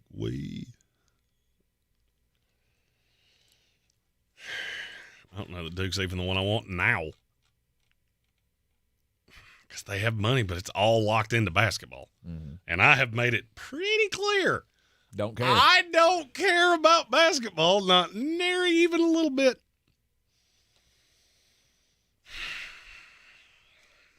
There's another one sitting out there that, you know what? We're going to here. This might sound weird. Mm-hmm. I'm going Auburn and Arkansas. Oh, you stink face. Auburn would have been my next selection. Who was the second one you said? Arkansas. They make a lot of money. They don't do much on the field. But do man, they? Oh, yeah. They're 13th nationally in revenue. Wow. There's another one in the SEC that's really high that blows my mind every time I see these lists. I would not have thought that. I'll just go ahead and tell you, the other one is a rival of one of the teams I've already taken, and they will be my last pick if you don't take them. I may not have the South, but by golly, I'll have one state. Who could you possibly be talking about? Anyway, we've picked it pretty clean here. Only Only a couple more left. All right. As someone who does care about basketball, even though it doesn't make money or as much money as football does, I'm going all in on the basketball. I'll take Duke. I'll take Kansas. That's what I thought you were going to. And now I have Duke, Kansas, Kentucky, North Carolina. I feel real good about that on the basketball side. And on the football side, it's pretty much as the SEC is now. I've got all the top tier teams, and then I've just got some teams that'll be kind of competitive. All right, so how many do we have here? 12. I'm 12. You got one more. Well, here's the thing. My favorite number is 13, so my name's on the door. So I'm taking Miami and South Carolina. Miami and South Carolina. I couldn't decide between the two. And yes, Joshua Penix, it is South Carolina. That program makes so much more money than you think it does because they're good at practically everything except the sports you watch. Mm-hmm. So football and basketball, they're not great. They are good everywhere else. And that gives me a natural rival with Clemson and gets me a little piece of Florida. Not bad. Little piece of Florida, because if you had all three Florida schools, oof, that's the most supple recruiting ground in the world, and I have nothing. I might have to make a sister team up with Florida Atlantic and Florida International. I'm good. Yep. All right. I guess if I had to take another one to even things out, I would steer into that basketball thing you were doing, but that's just me. Well, I was thinking Virginia. That's not a bad one. That way I kind of keep my geographical region here pretty much all the same, except for my outliers of Penn State and Kansas. Which that's not that much of an outlier. It's not that far off, really. All right, so here are our power conferences as we would choose them, fantasy draft style. Jeremy has Ohio State, Texas, Michigan, Notre Dame, Oklahoma, Oregon, USC, Texas A&M, Clemson, Auburn, Arkansas, Miami, and South Carolina. I went Georgia, Alabama, LSU, Florida State, Florida, Tennessee, Penn State, North Carolina, Kentucky, Louisville, Kansas, Duke, and Virginia. You may have beaten me on the money side because I think you ended up with 7 out of the top at least 11 teams. I got 7 of the top revenue. 10 as what I saw. There you go. 7 out of the top 10 in revenue. I have 1, 2, 4, 5, 6, 8, 10. I'll take the best of the basketball conferences. I'll take the best of the football conferences, championships-wise. I think I won. We'll put it out, let you decide on the social medias which power conference is the best. What are we going to call our conferences? Oh, that's a good one. I mean, because mine's easily the Mullet 13. Okay. If I ever started a roving 13. If I ever started a roving band of bank robbers, that's what we call ourselves, the Mullet 13. Okay. Yours could be the Oogway 13. The Oogway 13. Yeah. We'll workshop it. We'll figure it out. You're in the Sportsocracy. Regardless, your picture is going to be that little turtle on top of it. This is ESPN Asheville, 92.9 FM, 880 AM, and 1400. This is your Exergen Temporal Scanner weather forecast on ESPN Asheville.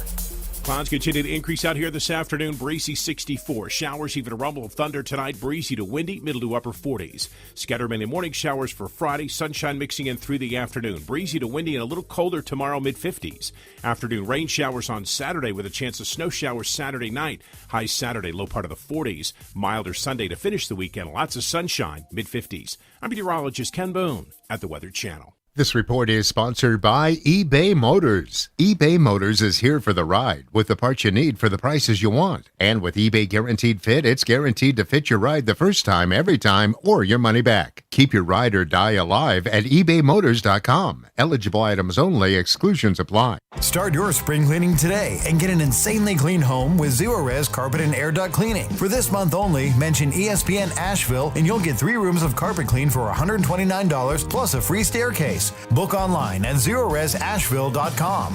Texting enrolls you into recurring automated text messages. Consent not required to purchase. Message and data rates may apply. Hey, Dan, how you doing? Haven't seen you around the gym for a while. Yeah, I've really fallen off. Since I turned 40, I just don't get the results I used to get. Could be lower testosterone. Lower T? Yeah, I went through it a while back. Once you hit 40, your body has less free testosterone. I got Nugenix Total T, and it's made a huge difference for me. I've seen that on TV. Is it for real? Oh, yeah. The patented key ingredient is something called Testofen, which helps boost free and total testosterone levels to help you trim up and stay lean. And it's made a difference for you? Man, I feel like I'm in my 20s again. At work, in the gym, and in the bedroom. Are they still giving out complimentary bottles for people to try it for themselves? Yeah, you just need to send them a text. Text TAP to 321-321 right now for your complimentary bottle of Nugenix Total T, the #1 selling testosterone booster at GNC. Plus, text now and we'll include a bottle of Nugenix Thermo, our most powerful fat incinerator ever, to help you get back into shape fast. Absolutely free. Text TAP to 321-321. That's TAP to 321-321. Showtime Sports and Mountain Graphics have teamed up under new ownership by an Asheville native to better serve our community with the finest custom apparel and unique branded items at the best price. Showtime Sports and Mountain Graphics can customize whatever you, your team, business, or local group may need through high-quality screen printing, embroidery, and laser engraving right here in Asheville. Free personal delivery within Buncombe County and a reduced delivery fee anywhere in Western North Carolina. Visit ShowtimeSportsAVL.com and MountainGraphicsAVL.com. Your one-stop custom apparel shops.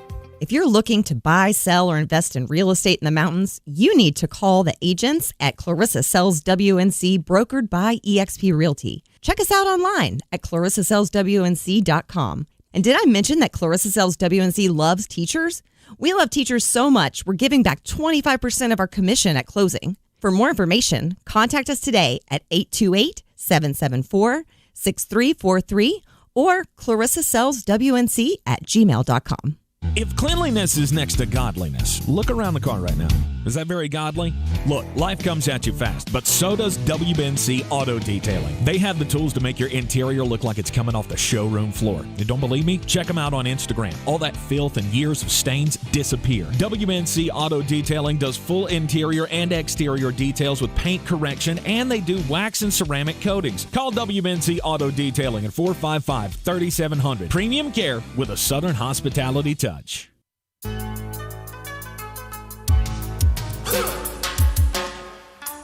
It is time for the most important message of the day, and that is... Don't do crimes! We're back in the Sportsocracy, and let's go to where... Oh, guess where? Florida. Miami-Dade County. Luis Alfredo Malave. He was 19 years old when he originally was arrested for cocaine trafficking twice in the same year in Miami-Dade County.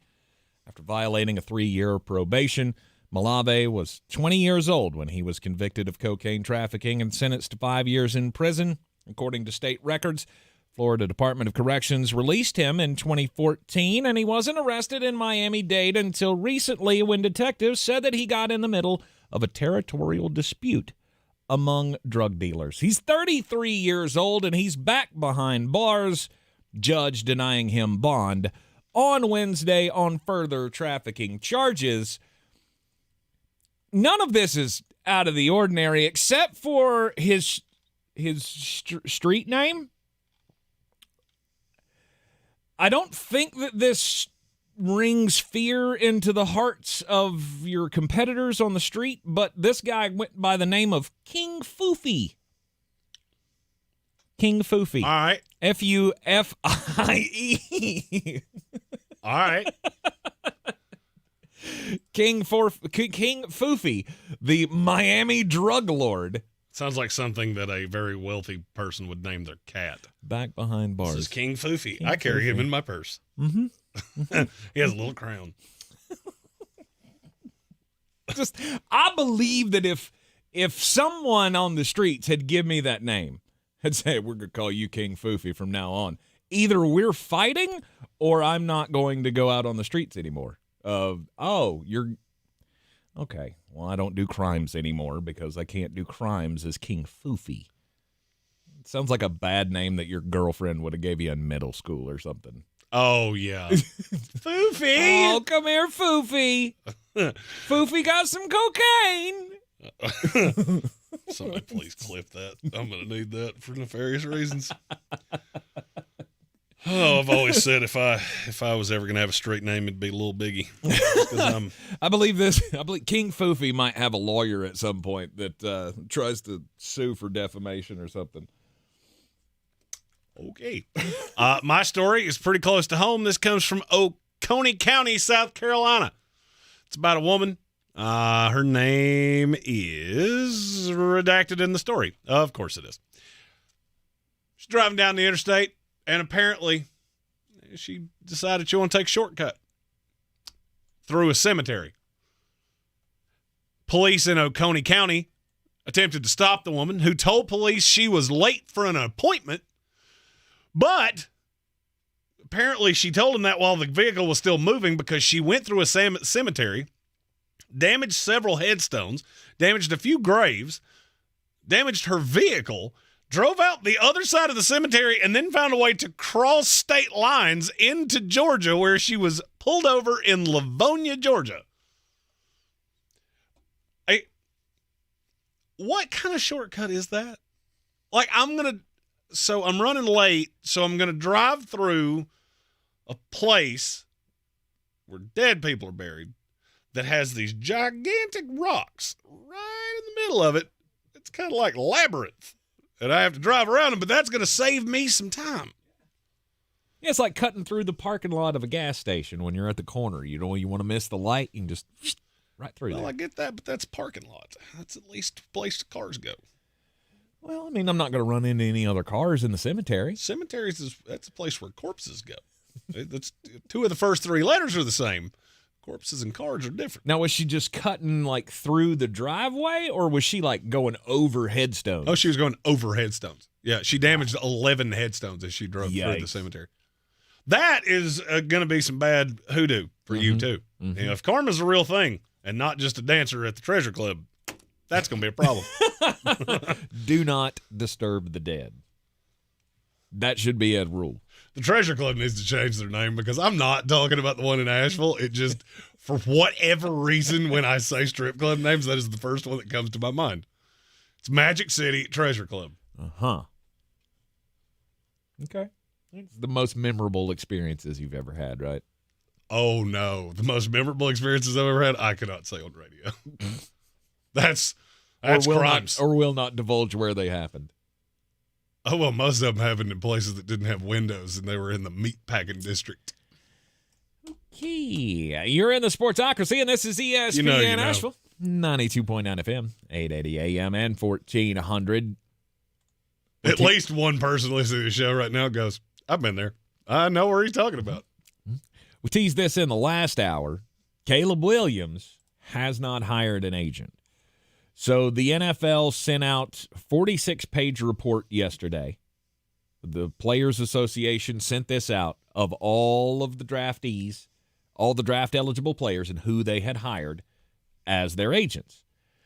Caleb Williams has nothing by his name, which has sent everyone into some kind of frenzy here over why hasn't this happened. First, is there not a logical explanation that maybe he just hasn't found the right agent yet? There is, but I don't think that's what's happening here. Would you go through this process without having one? I know why I think it's happening, but before we go to break, I want to answer Red Sea. So mailbag had to be cut from today. We will do that tomorrow on Friday's show. So we'll have a slightly extended Threadbare Thursday. We went down a rabbit hole with the conferences that I was not anticipating. So I've got a lot of your comments that I saved, and we'll have to do that tomorrow. Mm-hmm. Sorry, they don't let us just go, hey, we're going to take 3 to 4 now too.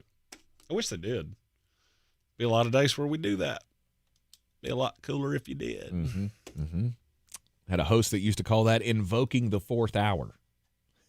We will now invoke the fourth hour. Is that a thing? We will go on.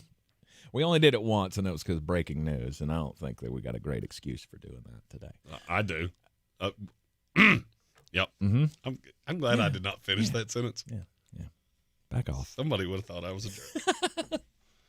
Is it that big a deal, though, that Caleb Williams has not signed with an agent? Is this another warning sign that maybe just maybe, Caleb doesn't have it all upstairs and might be a bit of a headache whenever he does end up wherever he's going to end up, Chicago, in the NFL draft. We'll discuss it further up next here on ESPN Asheville. Is switching your wireless service to Total by Verizon easy? Totalmente. And you get unlimited 5G data, $25 a line for 4 lines on the unlimited plan, at an amazing price with no contracts. Should you switch to Total by Verizon? Definitely. Totalmente. Find a store or switch suavemente at totalbyverizon.com. Monthly rate when you activate without a pay plus taxes and fees. Discount begins the month after you enroll. Additional terms apply. See website for data management practices. Get ready for our 2024 iHeart Podcast Awards, presented by The Hartford, live at South by Southwest. March 11th, we'll honor the very best in podcasting from the past year, and you'll help decide who wins Podcast of the Year. Vote now at iHeartPodcastAwards.com. The Hartford Small Business Insurance is the presenting partner of the 2024 iHeart Podcast Awards, live at South by Southwest. To learn more or start a quote, visit thehartford.com/smallbusiness. With insurance designed for your small business, the Bucks got your back. Big news. DraftKings Sportsbook, one of America's top-rated sportsbook apps, is coming soon to North Carolina on March 11th. It won't be long until you can bet on same-game parlays, money lines, and props right here in North Carolina with DraftKings. DraftKings Sportsbook has the best features, including odds boost and live betting. They also have social betting groups where you can share your bets with friends in real time. You can bet on all kinds of sports, including college basketball, hockey, and so much more. DraftKings is safe, secure, and reliable, and best of all, you can deposit and withdraw your cash whenever you want. New customers, download the DraftKings Sportsbook app now and bet on all your favorite sports once we go live. Only on DraftKings Sportsbook, coming to North Carolina on March 11th. Gambling problem? Call 877-718-5543 or visit morethanagame.nc.gov. 21 plus, North Carolina only. Eligibility restrictions apply. Subject to regulatory licensing requirements. See terms at DraftKings.com. Unlike other health concerns, mental illness is not always easy to see. Depression won't show up on an eye chart, and you won't find PTSD by looking at a thermometer. Sorting out a mental health concern takes professional diagnosis and treatment. Anxiety won't just go away under a bandage. If you or a loved one has a mental health concern, call 1-800-662-HELP for free and confidential information and treatment referral. Learn more at samhsa.gov/support. The Ingles 2024 Southern Conference Downtown Dribble and Kids Fest, presented by Champion Credit Union, will be held Saturday, March 9th, 9:30 a.m. to 11:30 a.m. at the Roger McGuire Greene at Pack Square Park. The Downtown Dribble will feature interactive games, inflatables, pep bands, cheerleaders, and a parade. Each participant will receive a basketball, Downtown Dribble t-shirt, and a ticket to the noon session quarterfinal basketball games. Check-in will begin at 9:30 a.m. at Roger McGuire Greene. To register, visit downtowndribble.eventbrite.com. The best season of the year is here. Tailgate season. Monster Brewing presents this season's MVP. The Beast Unleashed. With 4 bold, familiar flavors. With 0 caffeine and 0 sugar. Beast Unleashed is your new pregame ritual. With white haze, mean green, peach perfect, and scary berries, there's a flavor for every fan. The Beast Unleashed. 6% alcohol by volume. Unleashed responsibly. Must be 21 or over. Beast Unleashed available at your local retailer. The Sportsocracy. Ice up, son. Ice up. It is ESPN Asheville, and Caleb Williams so far has not hired an agent. The NFLPA putting out their report yesterday showing all the draft-eligible players and whether or not and who they have signed up with to be their agents. Caleb Williams does not have one. Is that a warning sign, Flostradamus? Yes. Why? Because that means he thinks that he is no doubt going number one. There is no reason for him to pay agency dues. He doesn't need an agent.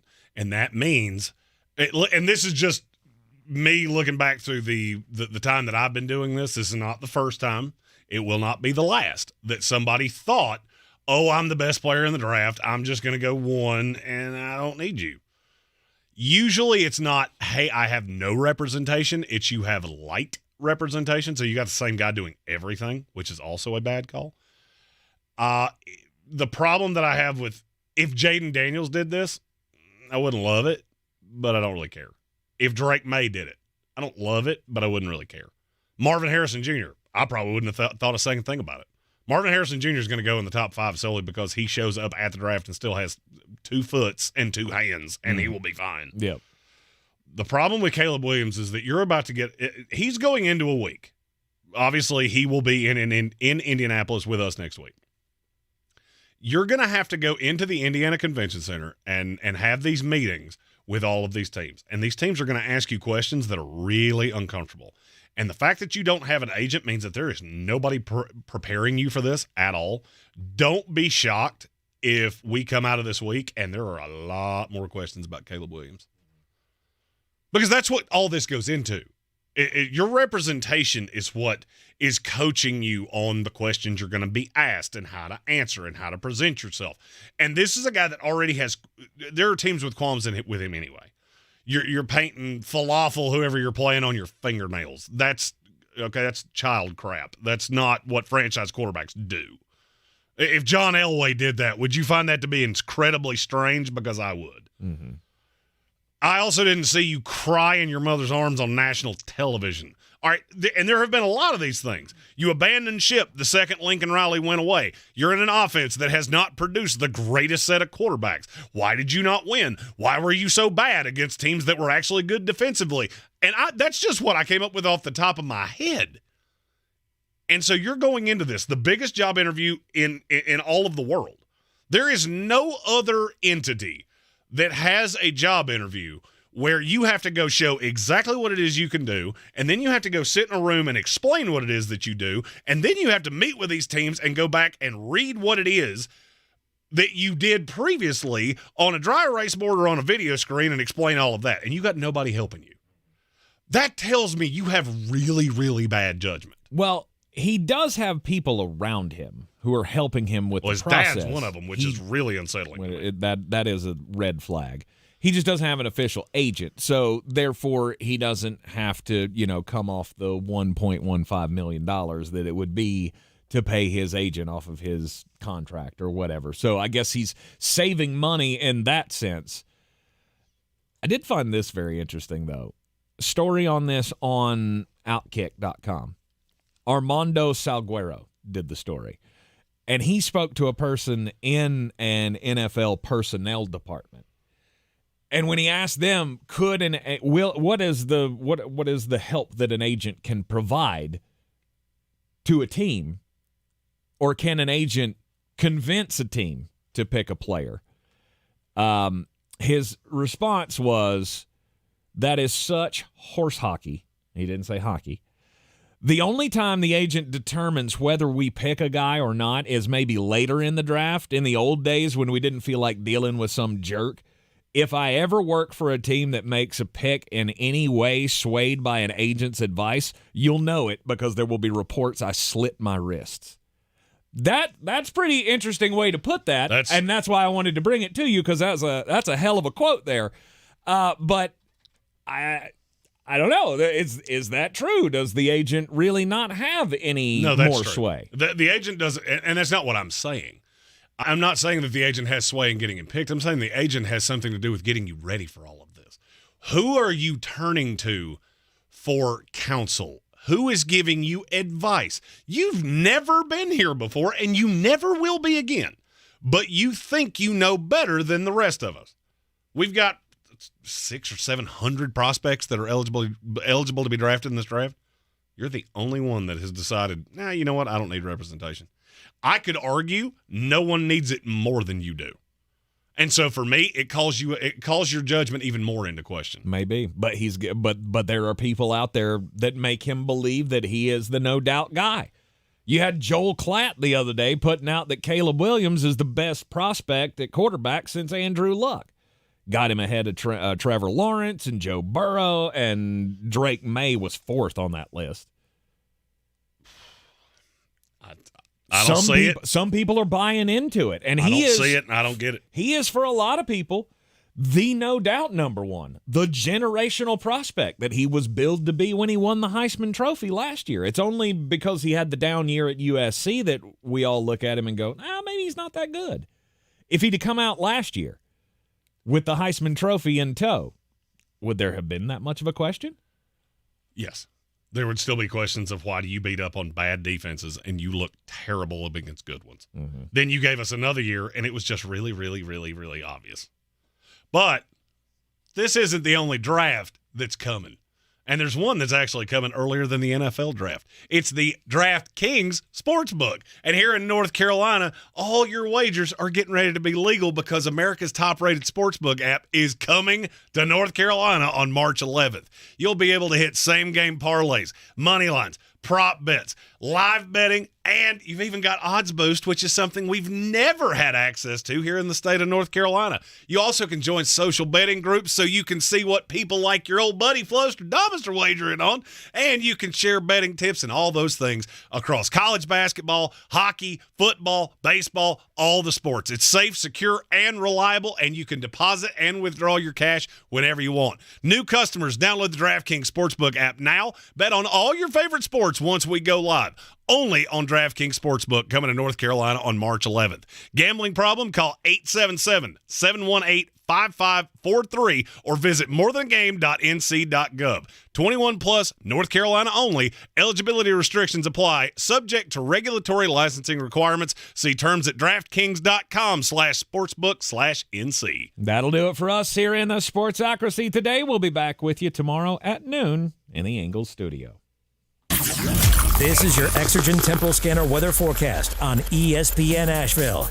Clouds continue to increase out here this afternoon. Breezy 64. Showers, even a rumble of thunder tonight. Breezy to windy, middle to upper 40s. Scattered mainly morning showers for Friday. Sunshine mixing in through the afternoon. Breezy to windy and a little colder tomorrow, mid-50s. Afternoon rain showers on Saturday with a chance of snow showers Saturday night. High Saturday, low part of the 40s. Milder Sunday to finish the weekend. Lots of sunshine, mid-50s. I'm meteorologist Ken Boone at the Weather Channel. After years of discomfort, it's like I'm alive again. Sonia Hackett talks about how QC Kinetics changed her life. QC Kinetics has given me my quality of life back. Before QC Kinetics, Sonia suffered from horrible knee and back pain stemming from a car accident. I was wearing knee braces just to try to maneuver around. Sonia hated the idea of pain meds, and surgery seemed too risky. So she turned to the local medical professionals at QC Kinetics, the leaders in advanced regenerative medicine. That consultation just changed my life. I can do the treadmill, everything. I don't have anything holding me back. The quality of life is pain-free. QC Kinetics has made us very happy. Call QC Kinetics for your free consultation today. I'm going to get emotional again. They are like family members to me. They care. Call QC Kinetics now. Call QC Kinetics. 828-333-9517. That's 828-333-9517. 828-333-9517. From the Ingles Studios, this is ESPN Asheville, WPEK, W225CJ Fair Studios. This is ESPN Waynesville and iHeart Radio Station. Waynesville and iHeart Radio Station. Push it with